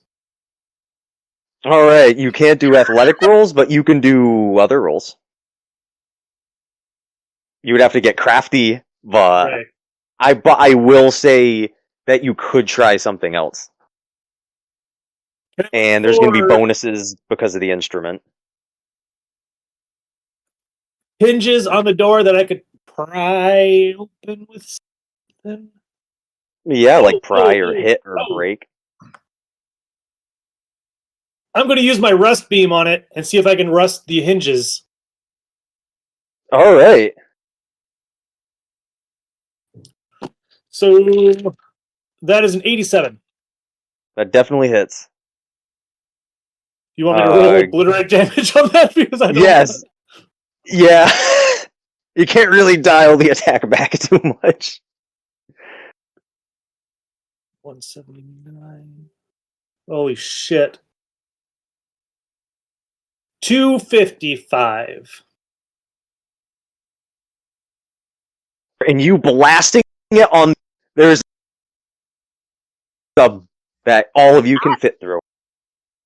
I appreciate that, but I do not know how we are gonna stop this big hole in the building. Yeah, well, it just happens. It just, Okay, I'm going in. So, but all of you are faster. Of a oak, they'll close Can in. I turn squares? Absolutely. In the epicenter, and you notice that you bought the group much more time than what you would have had. Even though there's slow moving stop, and you definitely caused quite a hole in their numbers. Just completely blown away. She's not gonna gloat, but she knows she did good. I actually have to pause my guitar playing so that I can pluck a gristle or flush out of some of the strings. Wow. And then I'll resume playing. All right. Want to do anything else before? Not I. All right. So after that blast and buying more time, deeper within you. And as you look around, you notice strange sight, weird looking things. Looks to be like various kinds of animal remains. You're not 100, but that's what it looks like. And it looks to be littered all about the place. Different kinds of horns and heads and trophies and parts and rabbit's foot's equivalents, but on a different kind of scale. Horns and antlers. Definitely giving off more than an artsy vibe just due to the sheer volume and being from quite majestic things that probably would have been better to see alive. Just kind of littered throughout the entire area. Notice that it's mostly empty. Like, seems to be mostly like vacant and like wiped out. This place gives me the willies.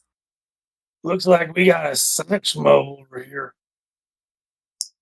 What? My music's gonna start getting like scary type music.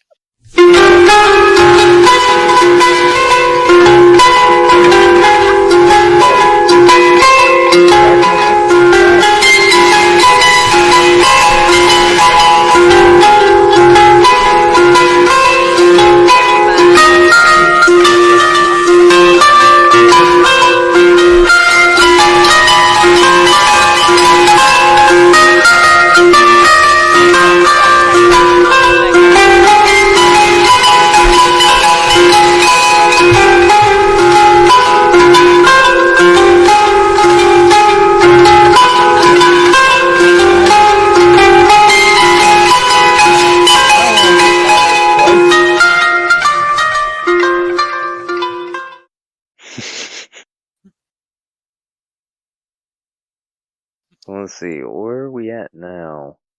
I am going to have my launcher ready to go. Okay. You're gonna have the launcher ready to go.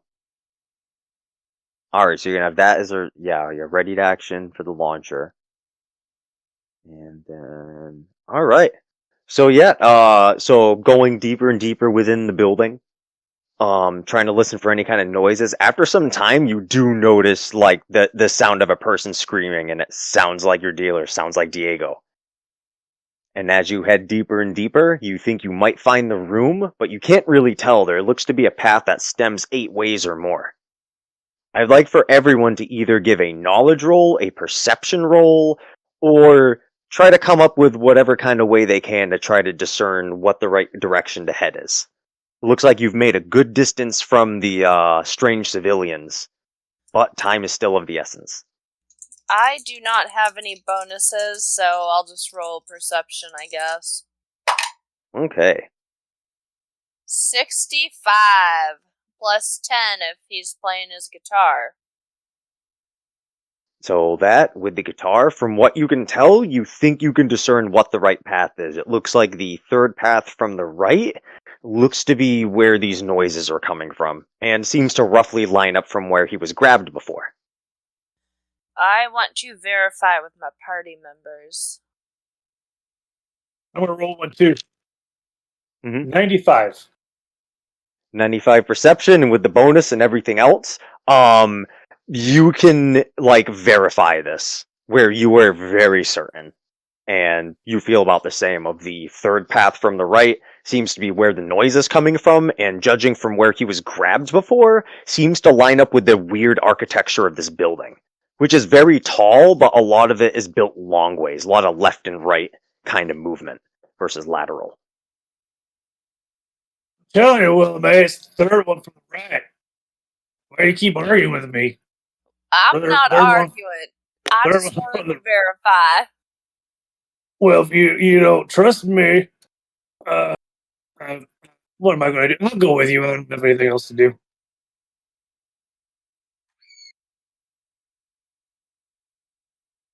Right. So it seems like you all know the rough pound at this point. So is a door after really giving a listen. Guys, I don't want to do my rust beam again because I think you're going to wake something up. Well, I mean, all I got is my micro missile, and that's gonna cause a scene.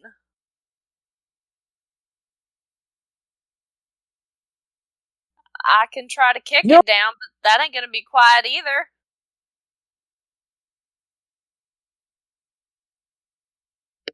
I'm just gonna continue to play scary guitar music.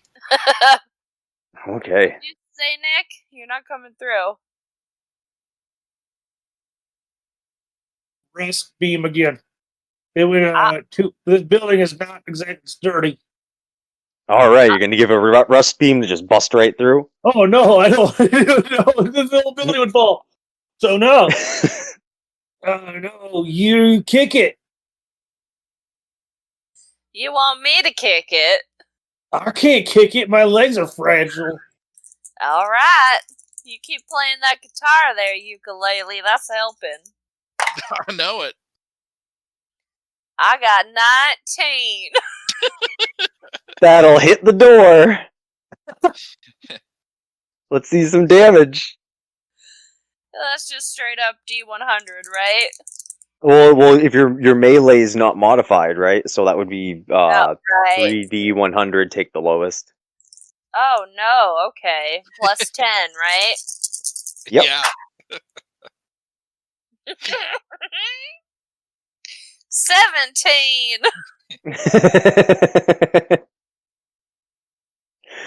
Well, you kick the door and you hear a thud. It doesn't break through. I start eyeballing the handle.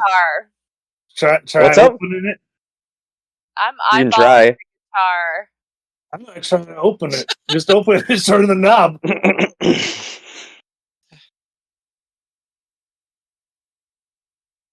If that works. All right, you're gonna open it. Yep. All right, you give a twist. You notice that it doesn't go the easiest, but gradually it ends up giving, and the door opens. Thanks, Nikki. Not 100%. If the kick loosened it at all, or whatever the case, but it's like, oh, it's open. The door swings open, and within is a dark, dark room. You see Diego sitting in a chair, facing you, and then really quickly you just see his head get annihilated, and his body falls to the ground. After a while, after a few seconds, I would say, the room seems to expand, encapsulating all of you within it. Inside of this darkened room, the door seems to get sucked within itself, caving in. So within this poorly lit room, you see that large hand protrude forward. And then the shape of what looks to be almost like a rhinoceros of sorts. Horn on the front of its face. Looks to have several keepsakes like shark teeth, skulls, different animal body parts draped all over it. By comparison to a normal rhinoceros, it seems to be completely upright and much more skinny. When you imagine rhinos with a good amount of bulk, this one's way more thinned out. Covered with a thick natural hide and armor, and seemingly indulging in very criminal, disgusting acts that maybe it could have been a victim of itself, but reaping from the rewards. Just by looking at its thing, you can tell it's kind of dark anomaly. I want to address it and ask, why did you kill Diego? What did he ever do to you? My music's gonna start to get threatening.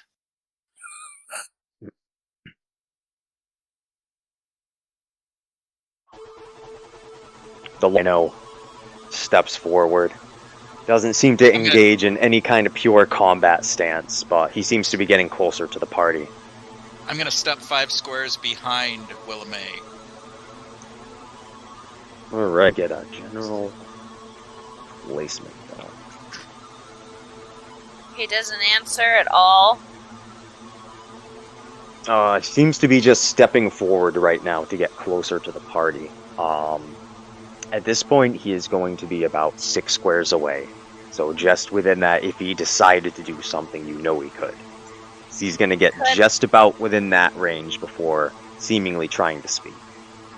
Can I slowly back up without taking any, Attack opportunities? Yes, I want to back up. I don't want to be that close. You're going to try to get as much of a distance as you can. Yeah.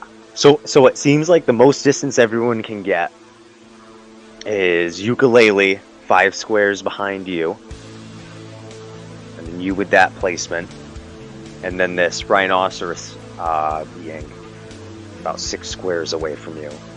And Tex-Mex, you can be about next to Willamay behind, something like that. You can try to get closer to this thing if you want to. That's up to you. No, sorry. I'm already at half health. I don't think I want to do that. Alright. Are you undead, Nick? Nope. Oh, okay. Just old. The Rhinoceros is gonna step forward, try to speak. There looks to be a deep green, wispy energy coming out from its eyes and mouth. They've hunted me for a long, long time. I hunted everything back. They all deserved it one way or another. Until the coin flips again. Gives a roar to the air. His horn almost seems to distend further out of his face. And you notice that the skin around his face seems to recede, revealing its skull. Receding back from the horn as it gives a strained face. More of its bones become visual, the armored plates begin to engage in more of a combat type position. And it seems to be readying itself. All of these different keepsakes around its body seem to slightly float off of its body, even by like an inch, with this green wispy energy. I have taken them all away. They all would have died anyway. They all die at the hands of others. It's best for them to fall by mine. I understand them properly and feel them in my bones, and now they give me the power to take out my enemies. The Rhino readies itself for combat. Chance is beginning this ritual. It's doing its monologue. That being said, the party can react to this as they want. Well, May will mention to the party that I don't think there's any talking out of this. Tex-Mex, were you gonna go?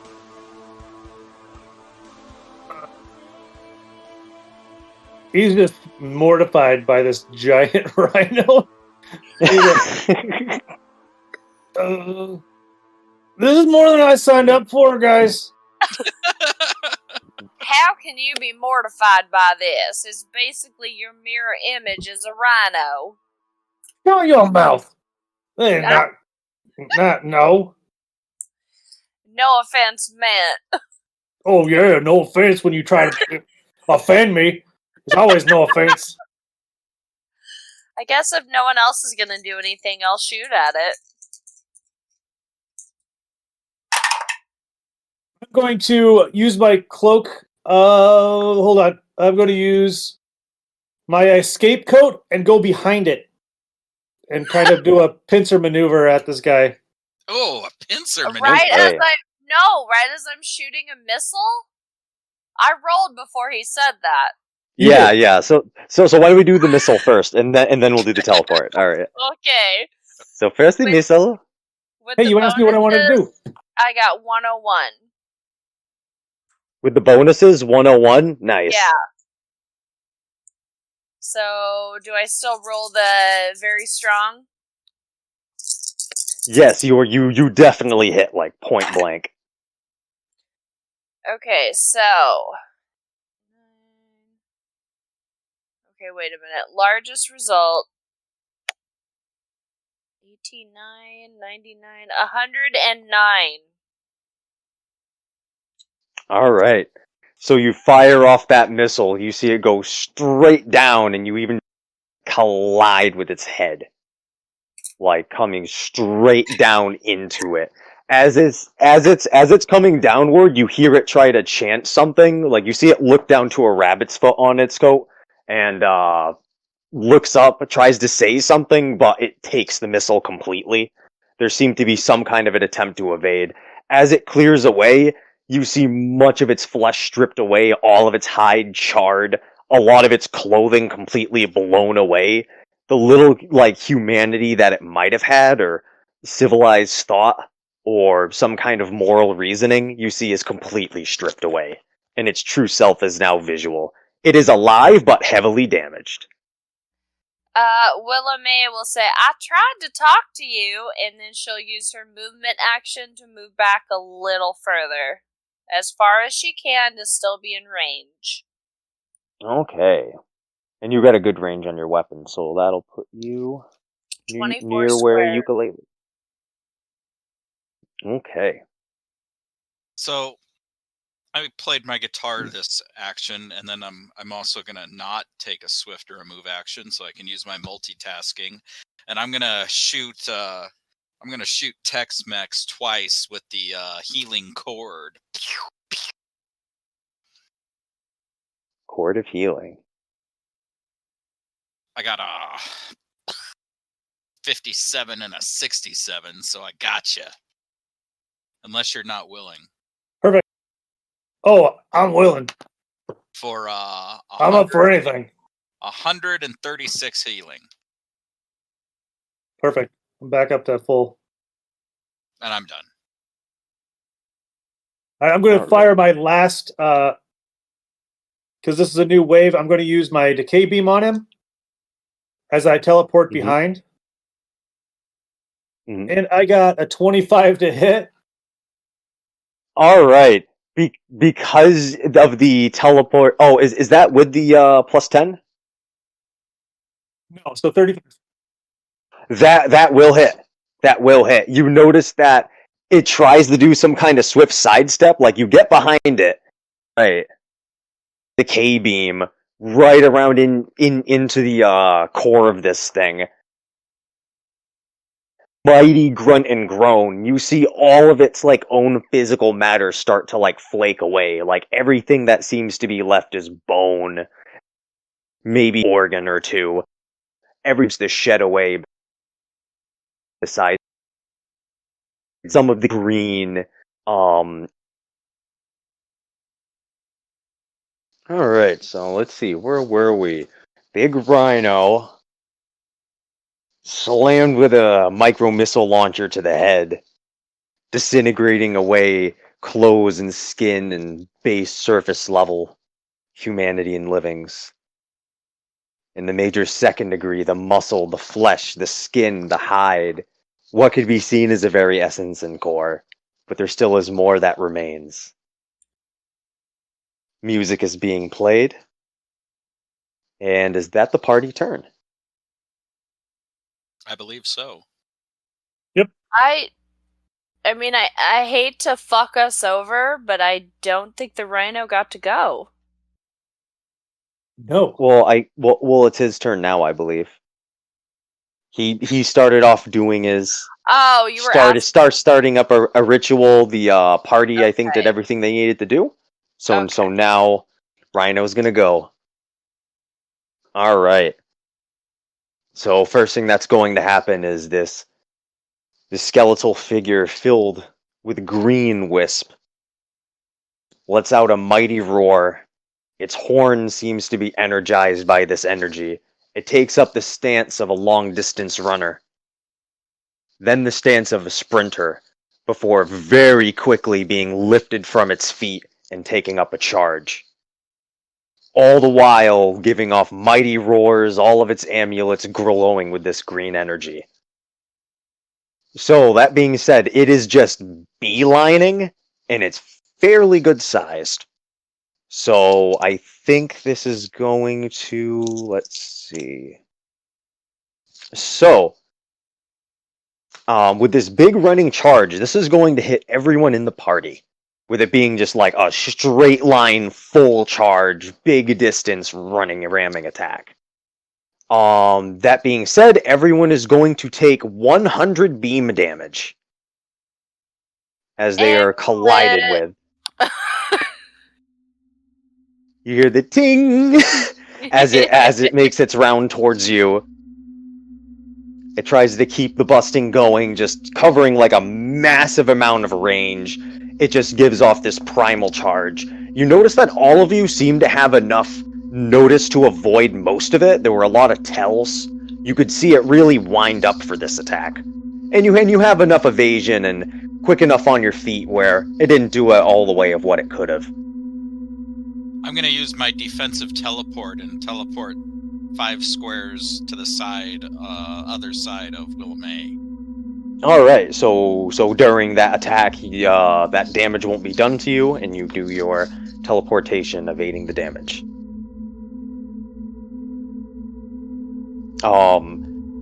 After that, it is going to take its stance where it is and continue chanting. It is now the party turn. Anybody want to go first? I'm going to continue playing. And now you both got hit by that damage, right? I used my amulet of protection, so I did not. All right, I'm gonna shoot a couple shots at Nick. I'm sorry, at Tex-Mex. A 13, which makes it, and a 41. So I'll heal you for, big roll, 48 points. But big Better roll, than nothing. shit. And I'm done. All right, we're going to see how useless my character is now. So I'm going to put the staff in front of me and say some weird and fire little things out of its head, and let's see if it hits. 97 to hit, and I can't crit, so that's great. That hits. Definitely hits. So this Once is again, strong poison for 97 damage. 97 damage. Okay. So you hit dead on. That poison sinks in. You see it start to like seep into the bones and like decay it away. And you notice at this point its skeleton seems to be getting stripped away. Like this being is being broken down layer by layer. And it's Dracula, so I'm going to take that 97 hit points back into me. All right. Also, so actually, yeah, in doing so, something is going to happen. Uh-oh. He has a bit of a weird property. Healing off him does bad stuff. He has some bad inverse effect things that he's been trying to layer when doing those hand gestures on his first turn and at the end of his second. So, let me get this straight. So there was that damage. What was the damage? It was 97? 97. 97. Okay. So basically, the damage was done. You disintegrated that skeleton. All that's left of it is like the almost like a holographic silhouette of the figure in green wisp. However, you will take 97 damage. Woof. All right. Don't try that again. You feel your Dracula effect inverse on you, and you can hear some of the chants in your ears going back and forth from the voice of the rhino. You can't exactly make out what, but something's going on here. There's lots of chants, there's energy happening. Alright. Has everyone in the party gone? I think so. Alright. Everyone's gone. That being said, it's the rhino time. So continuing the hand gestures and all the movements.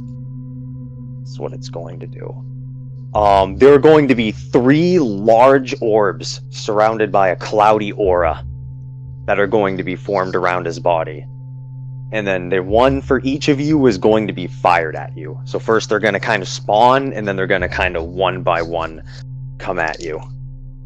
So I just want to check this first. Alright.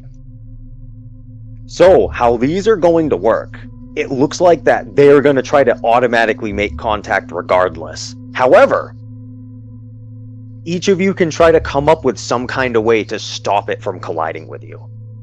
Whether it be clever means, whether it be sheer damage, whether it be a good enough roll with good enough intention, trying to find a way for this thing that looks like it's inevitably going to hit you. Essentially, if we're talking about things in fiction that are similar, think of it like Darkseid's Omega Beams. There's something heading your way that, like 99.999% of the time, always hits its target. And you can feel it lock onto your soul. I'm sorry to keep beating a dead horse, but my amulet's been used, right? Your amulet was used, during when he rammed? The charge. And Yeah. then it popped back. Essentially, you would have to be hit multiple times in a turn to, take damage properly, I believe. Yep.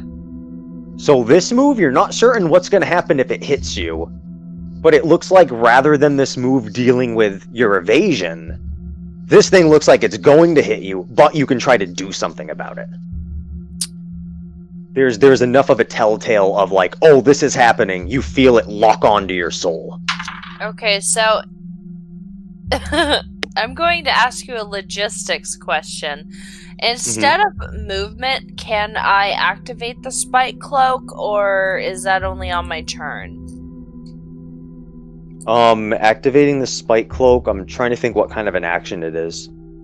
Once per wave, as a move action, you can activate the magic move action. runes. Yeah. So technically you couldn't. Basically things that you can do in this scenario would be reactions, like reactions, swift actions, things like checks. Not necessarily fully doing a full attack to take something out, but trying to use a knowledge check, but doing it in such a way, through such a descriptor that you can gain benefit. Pretty much you need to be crafty about it. If not, then you know this thing's gonna hit you. It's something that doesn't necessarily function off of evasion. Yeah, I'm probably gonna get hit. So I guess we'll go. I guess we'll go one. I guess we'll go one by one. So Tex-Mex, you see this green spiritual orb lock onto your soul, or whatever you may have in place of it, and it is flying towards you like a bat out of hell. What do you do in any kind of an attempt to stop it? Well, I know it's not going to do piercing damage, right? Because that would be useful to me. So, I can't think of anything. I can't think of anything that this guy would do that he couldn't use evasion for. No. Let's see. Let me do... Since my character has a history with magic and the occult, can he do a knowledge check to see if there's any weakness to this beam at all? Yes. Awesome. Let's try that. Yes. Try to do a check to at least try to figure out what can stop it. 67. 67. From what you can gather, as it's getting closer and closer and closer, you gather that you're not going to be able to stop it from colliding with you. However, you do understand that possibly any kind of for example, different kinds of defensive capabilities should be able to stop this. If he gets damaged enough, he might not be dependent on the move as much. It seems to be something he needs a lot of focus of with his chanting. There's definitely a connection between the setup, the chanting, and this move. Okay, so we need to shut this guy up. So that is about all you gather before a ball makes a collision with you. All right. You receive 100 fire damage. Dead. Yeah. So we can have it where you gather that information. Unless You I can use share my perfect defense, but you haven't used it this wave, right? no, I have not. Then you can use it. All right, sweet. Then I'll do that. So basically, you use your knowledge check to go. Wait a minute. If I do this, I can stop it. You see the future in which you are crumbled into nothing. You pull up your defense and you halt it. The ball that was chasing you blows up into a spectacle. Now we'll do the second ball, which is headed towards Willa May. Willa May, same scenario. What do you do to try to stop this ball locked onto your energy? Swirling around as it gets closer, you can see the disembodied spirits of many of these creatures. I fucking pray. I get Give on my me a knees roll. and I start praying. Do I get Give me- ukulele's advantage? Yes.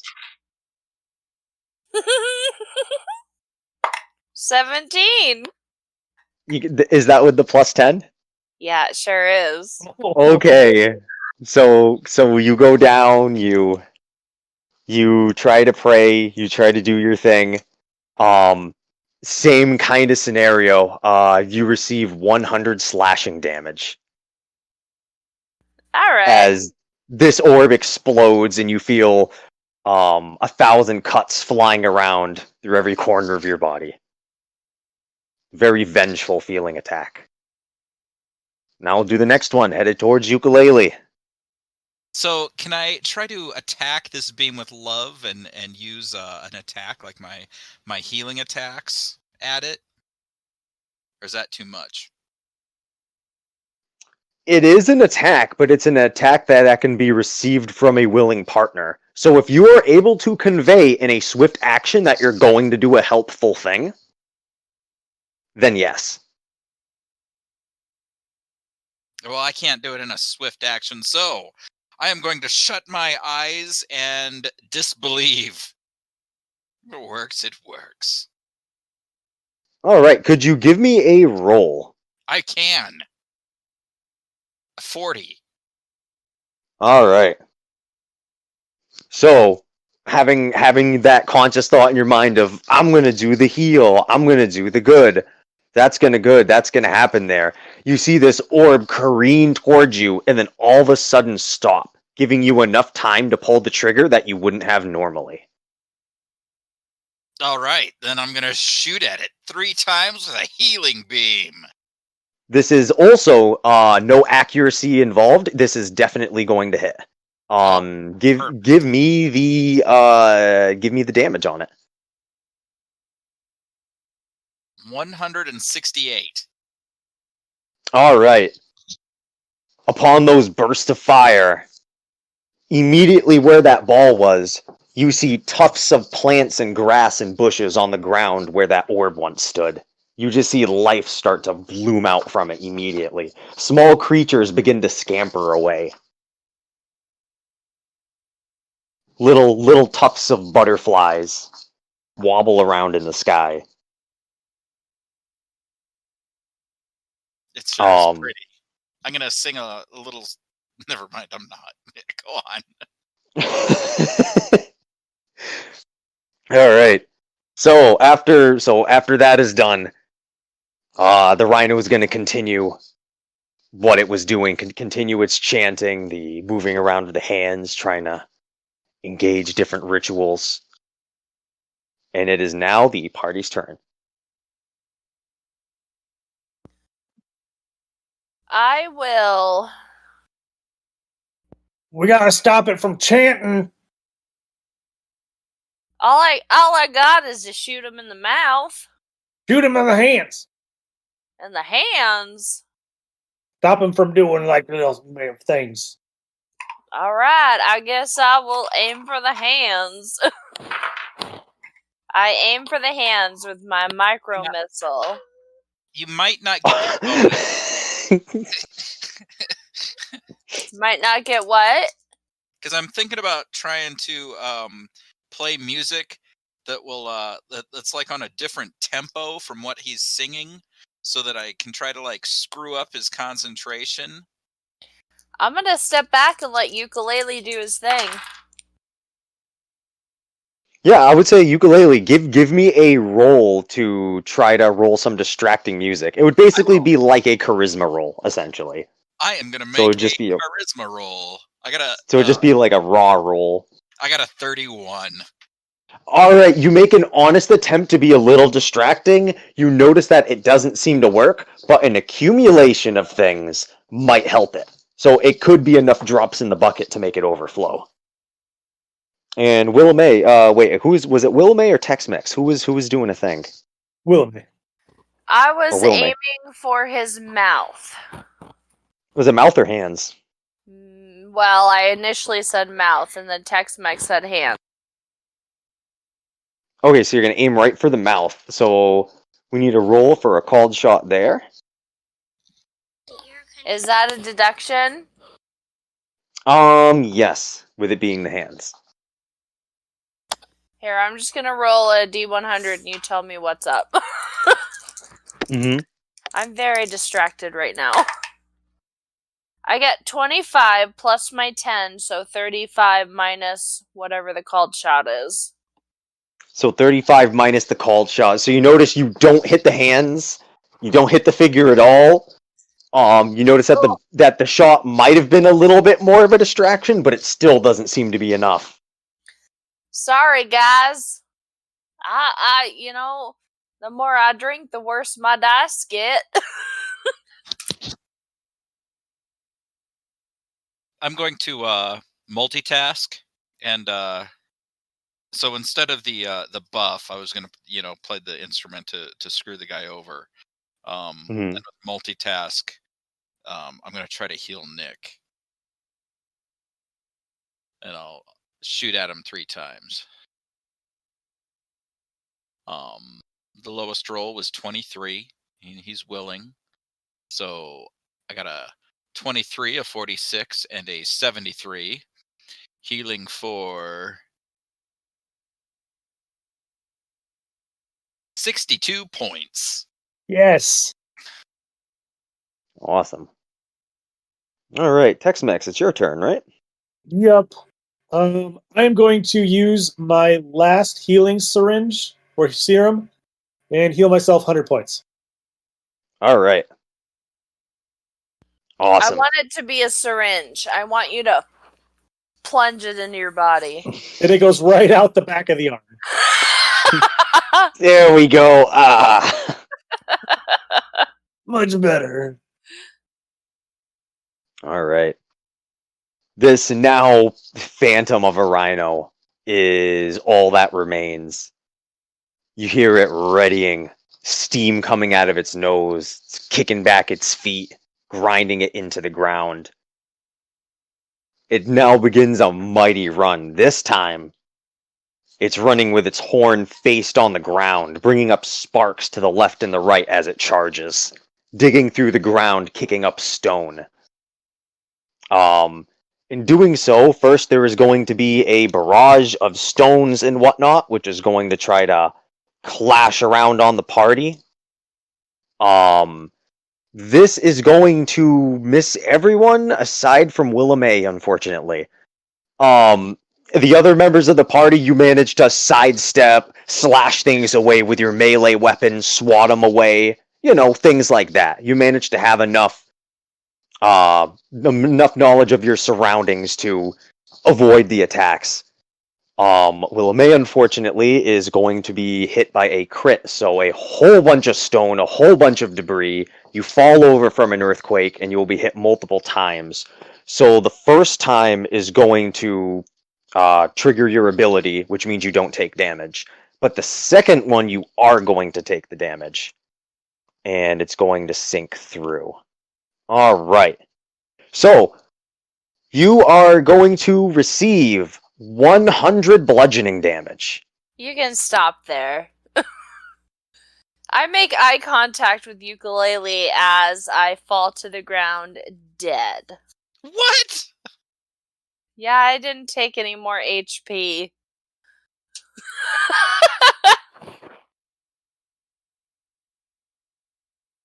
So that's going to trigger the dependent weakness, I believe.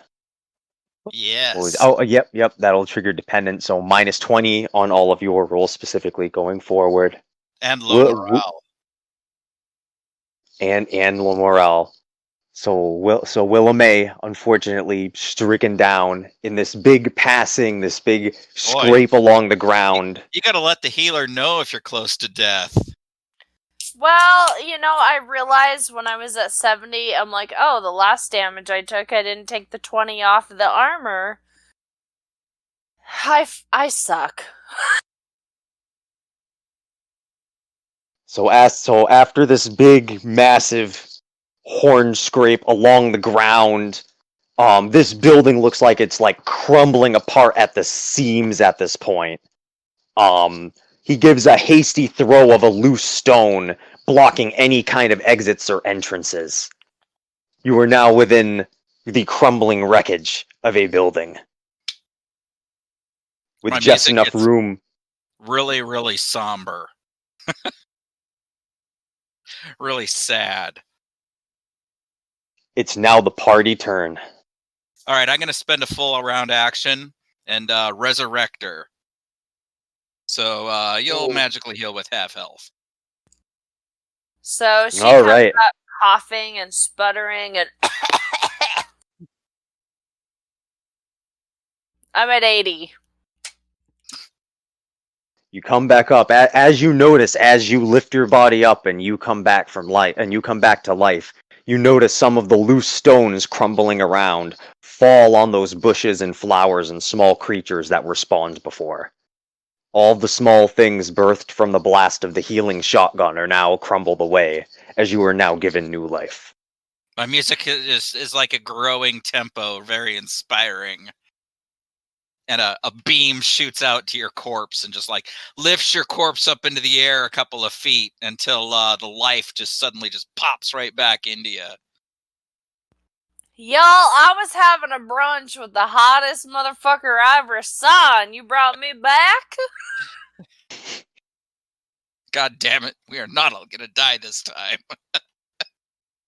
I only have one of those, though. That was it. Not all gonna die this time, damn it. Well, y'all should have known I was gonna use it. Well, he didn't get a 3 on it, so that's good. That's good. Hey, you let me be the healer. You get a 3. Alright. So, who else in the party has not gone yet this turn? Alright, so I got a question. So if I have, like, auto-load and Dracula on my staff, can I not use the Dracula on it? Or is that always on? You can try to not have the Dracula active, I would Sweet. say. That's like, I would say something like Chaotic is an involuntary one where it has to be like that, but that kind of a weapon modifier, I think you could mess with the weapon and be like, okay, Dracula doesn't work, turn it off and go for the damage. Okay, let's do that. I'm gonna fire at... He's not really a body anymore, right? He's more like a thing, like a wisp. It's more like right? like a wispy ghost thing, yeah. Okay, I'm going to go for the hands with the big freaky skull staff. Alright. I got a 16. Yeah! So with the 16 going for that, no, it does not. You notice it just kind of goes to the side as the hands are moving around. All right. I think we're fucked, guys. All right. Am I able to activate my spike cloak at all? I'm trying to think. You were resurrected. I'm trying to think if you can do anything else on the turn you are resurrected on. Well, I didn't take any move action, and it says as a move action. Yeah. I would say yes. All right, I'm I going would to say activate yeah on that one. This is the only Activate the time I spike can cloak. do it, but it's activated. All right, we got that activated. A lot of defensive things burnt through. Rhino's readying his things. He's getting ready to go. All right. So you are going to notice that the Rhino now is going to ready his next attack. One of his mightiest of blows. So from here, he is going to run over to the group at large. He sets up a big ground slam with both of his hands into the ground. All of you manage to evade it. It doesn't hit your evasion at all. You manage to be fine. He tries to throw a few punches, stomps, and thrusts of his horns, but all of you manage to evade it. None of these rolls are hitting any of your evasions anywhere close. He's effectively pulling off a combo attack, and after about let's see, 4 rolls that wouldn't affect either of you.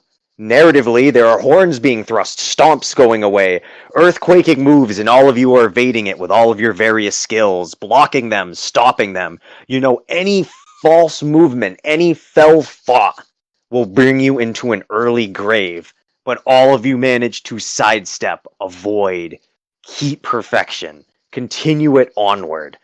It keeps going. He tries to keep it going as long as humanly possible, slamming around, throwing stones, roaring, commencing the movement onward and onward and onward. And by the end of its struggle, it finds itself in the middle of the entire party, exhausted. It is now the party's turn. I Did you give activate him my the spike weakness? cloak. The Shannon weakness? Well, I rolled like a 16, a 10, a 7, and then at the end rolled a 3. Yeah. So effectively, any other combos, any other later moves, any lock-on things, all of it's negated. He is effectively in the middle of the party and looks to become the boss is open. Pretty much because I activated the spike cloak, which I realized was once per wave. That is why he failed everything. So I'm at 80 HP, and all I have is my micro missile. So I will let you boys go first. I'm going to play my awesome confidence building song to give everybody the 10 bonus, and I will shoot Willamay 3 times with my healing musical gun guitar thing. Let's see, a 12. Oh, I missed. Oh, I missed twice. I didn't miss twice. I am shooting at negative 20. So let's see. Hopefully it's a big heal. 61. Okay. All right. Almost there. 141. Right, Tex-Mex, you gonna let me go, or do you want to go? Go for it. I'm just gonna shoot the bastard. That's all I'm doing too. And you said that you're still playing the guitar, right? Yes.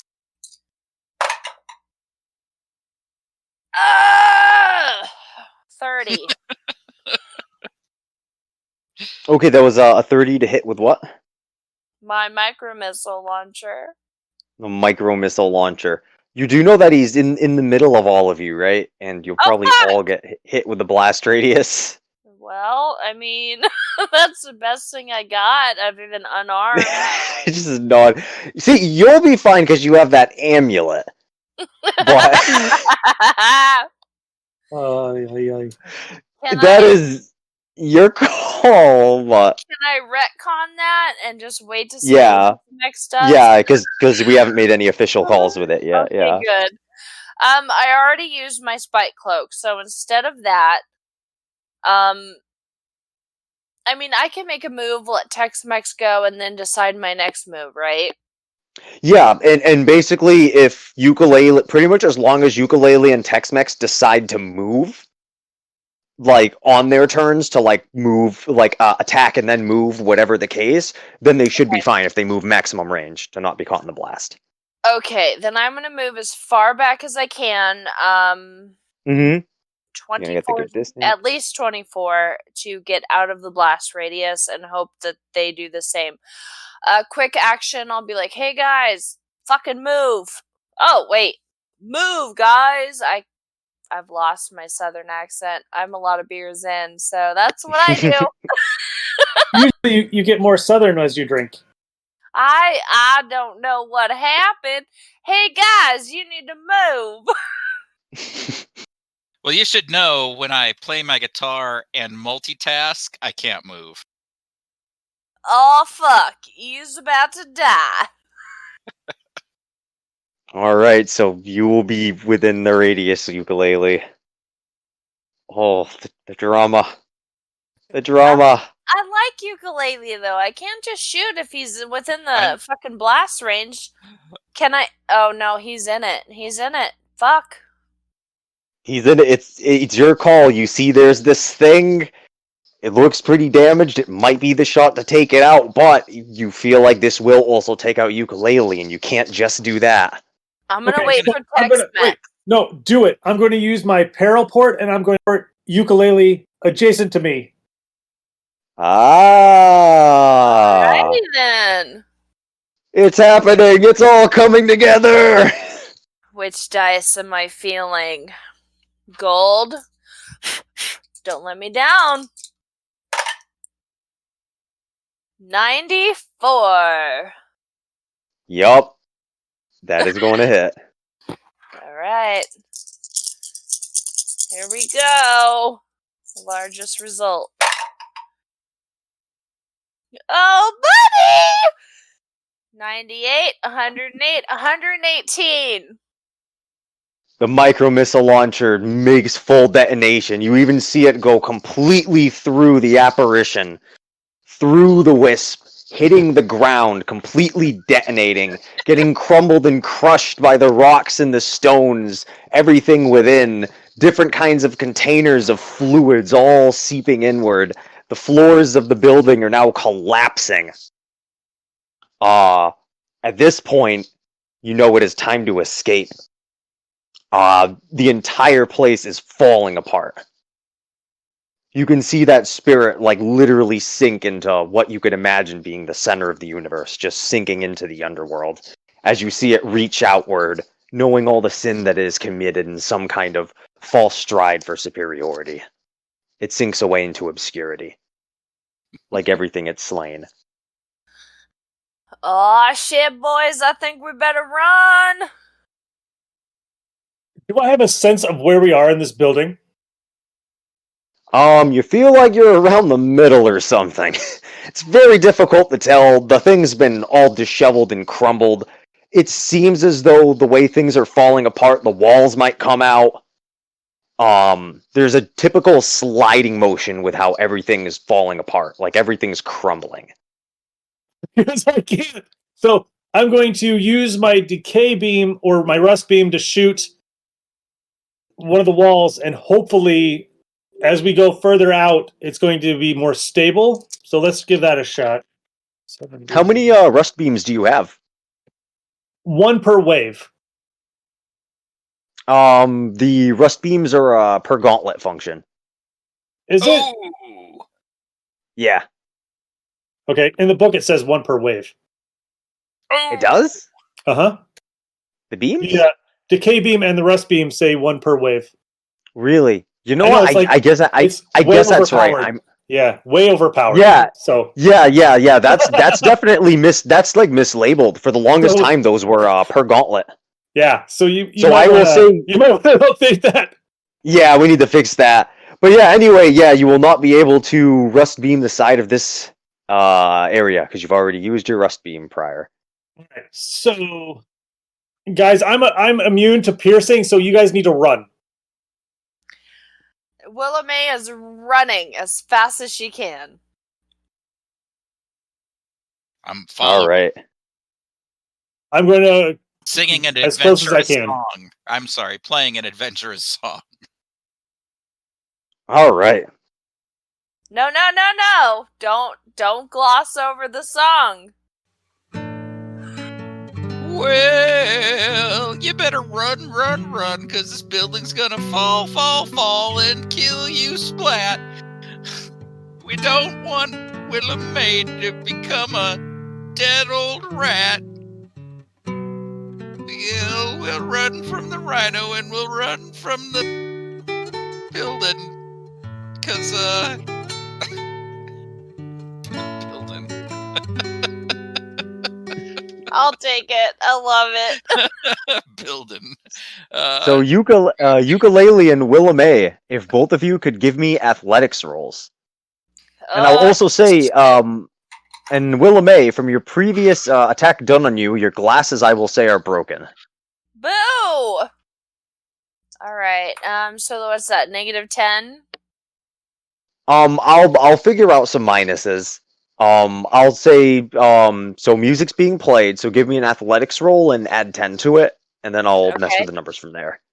I only got my character sheet cut off some of my negative crap. Do I have can't crit? I think I do. So with my 10, I got 58. All right. So you got some low visibility, but you notice it's just enough where you're still kind of like stumbling out. Any kind of damage you would have taken does not happen because of your amulet, but you notice that things are not looking good. You see that amulet trigger off and you're like, we gotta get out of here. This is looking hairy. Ukulele, I would like for you to do the same. Give me an athletics roll. I got 100, but I cannot crit. All right. So you just do fine. You're playing your instrument. You make it out fine.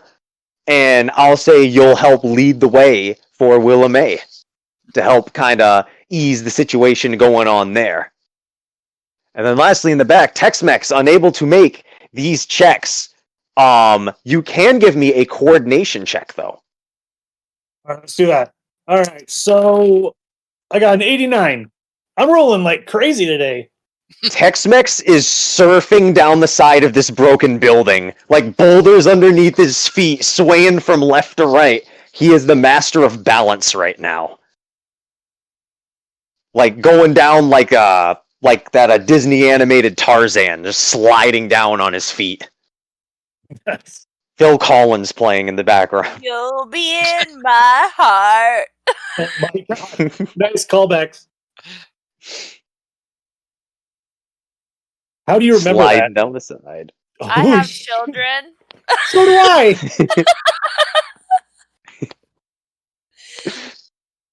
Don't call me out on my pop culture bullshit. So sliding down the side of the building, you now find solid ground. After all that crumbling, you feel a little bit of triumph as the person you came in to get got. You got the worst thing, because there's always a bigger fish. But now you see the crowd slowly closing in. Those groups of strange civilians occupying this area with their symbiotic relationships. I forgot about them. They slowly begin to creep forward, some of them crushed under the mass of the building. Can I And shoot those at not them? Call the cabbie. Call the cabbie. You can, yes. Yeah, I'm gonna. I will tell Tex-Mex to call Boogie Woogie while I shoot at the crowd. All right. 92 if ukulele's still playing. Oh, that's definitely a good hit. You hit a nice prime group within the crowd to help cause some separation. Definitely enough room to try to get a landing early. Do you need damage on that or no? Sure, yeah. I'll take damage. Watch. This is gonna be. 771. That is 75. So 95. All right. Massive, nice little crater going over there. lot of enemies are wiped out. There is no impending threat right now. They're slowly sinking in, but there's been enough crushed by the buildings. All those missile launcher fires covering those radial areas. Their numbers are much slimmer. So after a little bit of time of this kind of stepping backwards, causing some area, firing off here and there, you make contact with Boogie Woogie as he's flying around the corner. I'm coming for pickup. I'm coming to get you, cats. The thing with the fire guy was good. For some reason, he was weak against ice. I don't get it. Anyway, I'm gonna be there in a jiffy. After about a few minutes, Boogie Woogie's gonna appear with his vehicle. A ladder's gonna come out of the bottom of this modified Cadillac, enticing you guys to come upward. I wanted to bring my car this time. It's way faster. Willa May's gonna scramble up as fast as she can. All right. And with Tex and MX unable to do athletics checks, it would just be holding on, and the ladder would probably be pulled up at the end. Kind of thing, just like Boogie Woogie doing the work right at the end. So yeah, I imagine everyone's gonna scramble, jump in the vehicle. You notice that there's like 4 of these kind of zombified figures that wiggle their heads in with these almost head crab kind of things on their heads. Others with this strange like plant lace like vines going in and out of their heads and down their spinal column. 3 of them try to lunge forward and do something to you guys as Boogie Woogie gets his massive platform shoe, places it right over the area the 3 are coming. As you see, the platform shoe extends many feet forward, completely crushing them into nothing. You get away from those guys right now. Ha-cha! Go to sleep, fools. Nap, boys. He makes his way over to the front seat, closes up the door, and engages the hyperdrive, taking off. Well, that was a close one. I'll be sure to report your work over to Chip Sipper over there. He's a busy man, but he's going to be happy to hear about the whole thing. So, did you kill him? Did you take him out by your own hands, Diego? Well, Diego died by someone else's hands, but what I'm confused about is Chip handing out these quests, or is he, someone else handing them out above him? Okay, no, we killed Diego and we killed the rhino. Just nobody else killed our quest. We went on that bounty and we want our bounty money. That's, you know what? Tex-Mex is right. I took a hit to the head. I don't know what's happening, so don't listen to me. You took more than that. Holy crap. Well, I died, Boogie. Oh man, that must have been funky. I died once. Man, stuff gets weird. That's part of why I wanted to change things up for myself. Because once I died, I realized that wasn't the way. I had to change things up a little bit. But anyway, Chip's been handing out these missions based off of... He wants to make the world a better place, man. And the best way he can think to do it is telling people how to do it. The ones with the right initiative, the ones with the right powers, the ones willing to make a change. Because one of the nastiest things is there's a whole lot of bad guys trying to make a name for themselves now. Now that some of the big cats are out of town. That's what the big concern is. And you guys sound like you did real good. I know about that HQ, and that's a weird planet over there. I'm happy nothing worse happened to you. But anyway, let's swing y'all by. After a little bit of time, returning over to that tavern in the crater. The Oh My Crater. Deep within there and within the reaches of the cavern. Alright. So yeah, let's hit the epilogue for this thing. Chip Sipper. He's given rewards. Who is he giving a reward to? Oh, you want something to extend your HP. Let's see what we got here. Under here.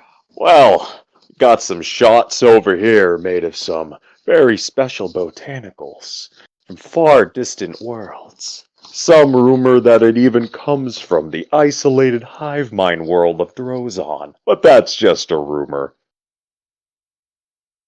But should be able to help you in the HP department, give you a nice full heal, and can help you in those departments to being bulkier, getting more of a tank build.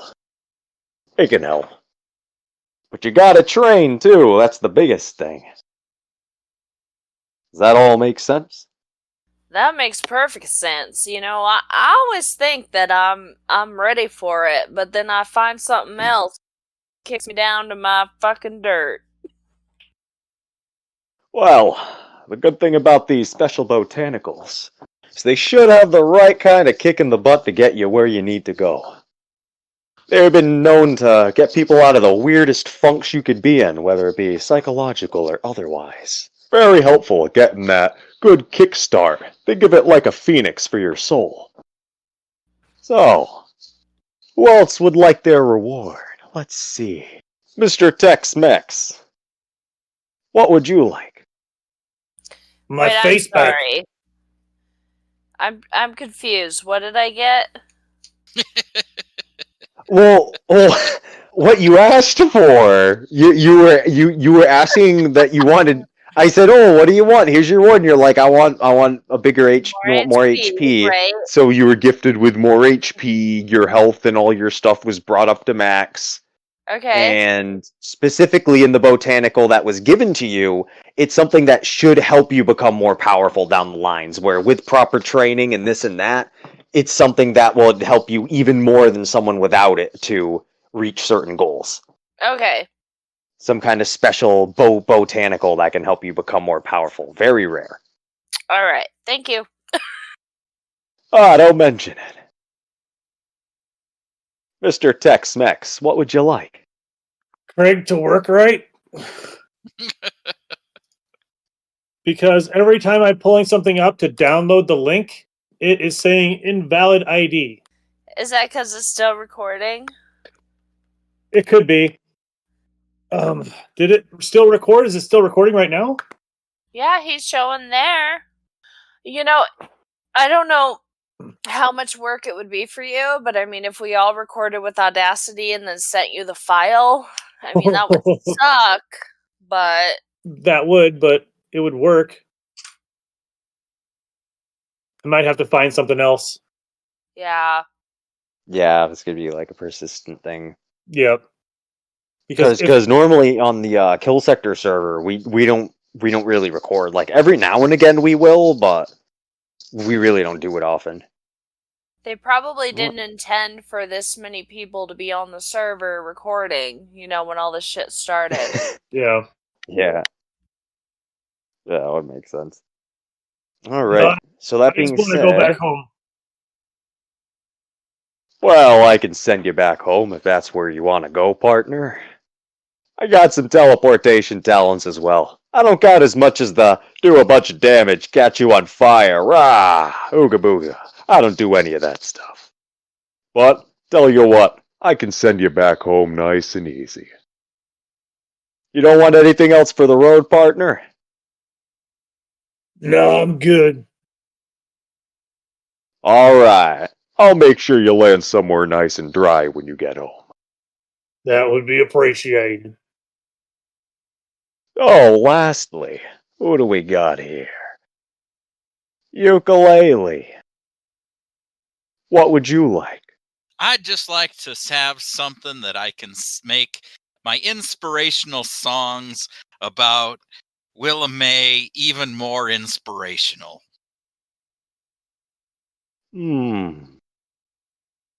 Well, you want something to help with inspiration, eh? I can help you out with a few things. I got 3 things over here. Hang on 1 second. Reaches down under his bar, grabs a few handfuls of things before handing them over to you. First thing I got here. Right here is a pick. This pick is nearly indestructible. It has mighty values. I think you should keep it around. It'll always carry inspiration around you, whether you wear it as an amulet or keep it on your person. It'll help you think of the one you want most and what means the most. Oh, that would be Willa May. Means the most. As long as you wear this pick and you keep it around yourself, Willa May will feel like she's always right there. Even if she's not, if you ever find yourself far away from Willa May, she'll be right there. Here you go, partner. Oh, well, It'll I'm help you. obliged. It'll help you if you find yourself in a real bad situation with a separation anxiety. I got you covered, partner. Well, is that what all of you need? That's all we could need. Well, that sounds dandy. Well, I'll send everybody home. And, good luck about what you're doing. Just, I want everyone to be careful, because you know how it is out in these parts. Well, safe travels to you. From this point, everyone is sent home, alive, in one piece, moving their lives Yay! forward in different directions. We have peace at last, and it is nice and resolved. I guess our last shot, or little post-credit sequence here, there's a shot of that asteroid colony, all messed up, smoke coming out, being illuminated from all the lights that were inside of it, indicating it not being a normal asteroid. With the smoke and the steam coming out of the holes and buildings crumbling, a little bit of chaos since you left, there's a large mothership overlooking the structure, standing out on the bridge. There seems to be a few figureheads talking back and forth before clearly an emperor figure moves forward. All of this trouble in my colony. This is complete nonsense. Are you telling me a small handful of gladiators came in here, defiling me and my mother's kingdom for no purpose? Really? And they didn't even have the decency to try to fight me myself. Excellent. Well, I might not ever be able to find who caused this, but I'll remember this. This horned emperor, skeletal from the elbows down, sits in a strange floating contraption, where at first glance looks a machine, but is entirely organic. Some kind of a shell of sorts that it rides in, floating above the ground. As this thing gives its monologue, facing the world, now smoldering in smoke, you slowly see the asteroid colony itself begin to collapse, as Lord Improvisa tightens its grip tighter. The entire colony is turned to dust, completely destroyed, shred away. Let's leave this place at once. I do not toil on the past. The mothership fires away, off into the cosmos, not to be seen. Alright, and that's the session. What did everyone think? That was fun. I think I was amazing. Woo! Yeah, you did awesome. Awesome. Oh, another great story. Yeah. Can I be Willa again? Yeah. If you want repeat characters, that's great. Because then we're able to like flesh characters out more, have them come back higher level down the lines once they get that good experience in. Yeah.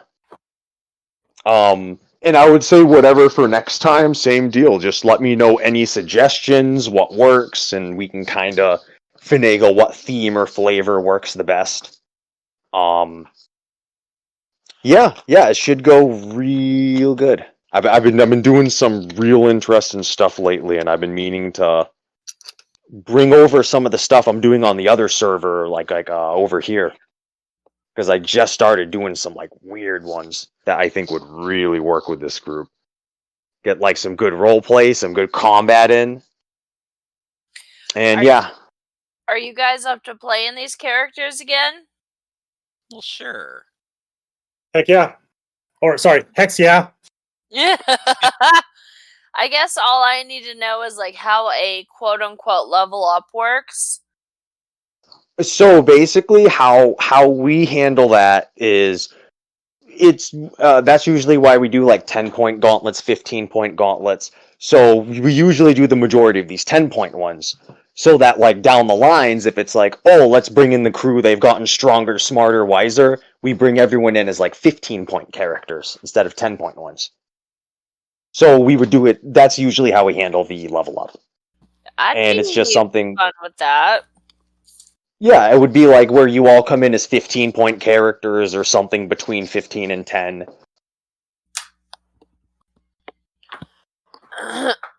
Well, we can all mull it over. I kind of really like Willow May because she survived. Yep. The whole party survived, and really well, like due to using all their skills. That's what I really liked. It was pretty down to the wire. Together. You know, and all worked out. This is kind of fun. I don't know if it's terrible, but I like doing it. It definitely works. So we can do like more adventures in non-gladiatorial space, like deep out and like lawless territory kind of stuff. Maybe, you know, as is normal, if you want these characters to visit the more gladiatorial zones, we can do that too. If you're like, oh, let's sign up to do an arena and earn a bunch of money, do whatever. Because I'm assuming as of now, the group doesn't really have a home base, doesn't have a main ship, doesn't have, you know. So it can be like that, whatever the party wants to do. Cool. All right. Well, all I know is I need to go potty. But I had a blast as always, so we can kind of it was fun.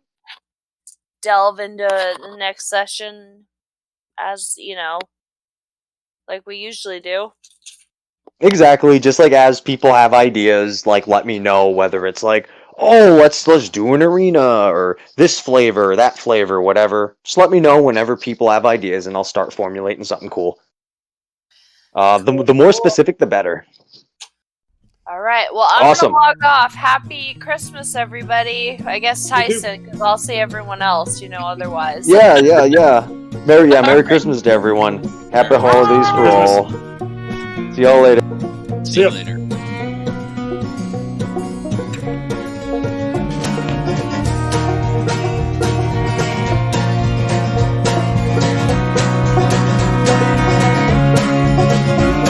Driving fast down Highway 89 through the twisted ponderosa pines. I'm drinking in the cloudless cyan sky. I wish this lonely mountain road would take me somewhere I'd be home, but it's gonna make me go. It's gonna lock me up in Chicago. So Arizona, cradle me to your boulder twisted dream. Arizona, hold me tight to the bright, unquiet night. Arizona, let me in. Arizona, let me in. Arizona, cradle me.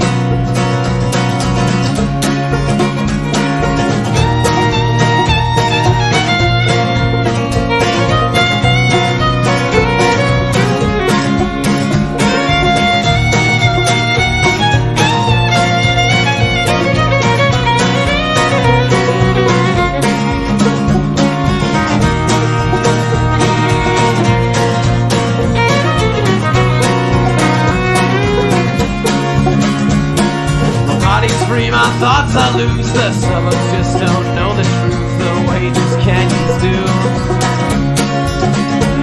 This two-lane road goes on forever as the sky and mountains run together. I don't ever wanna go to be locked up in Chicago. So Arizona, cradle me to your boulders, twisted trees. Arizona, hold me tight to the bright, unquiet night. Arizona, let me in. Arizona, let me in. Arizona, cradle me. Arizona, cradle me.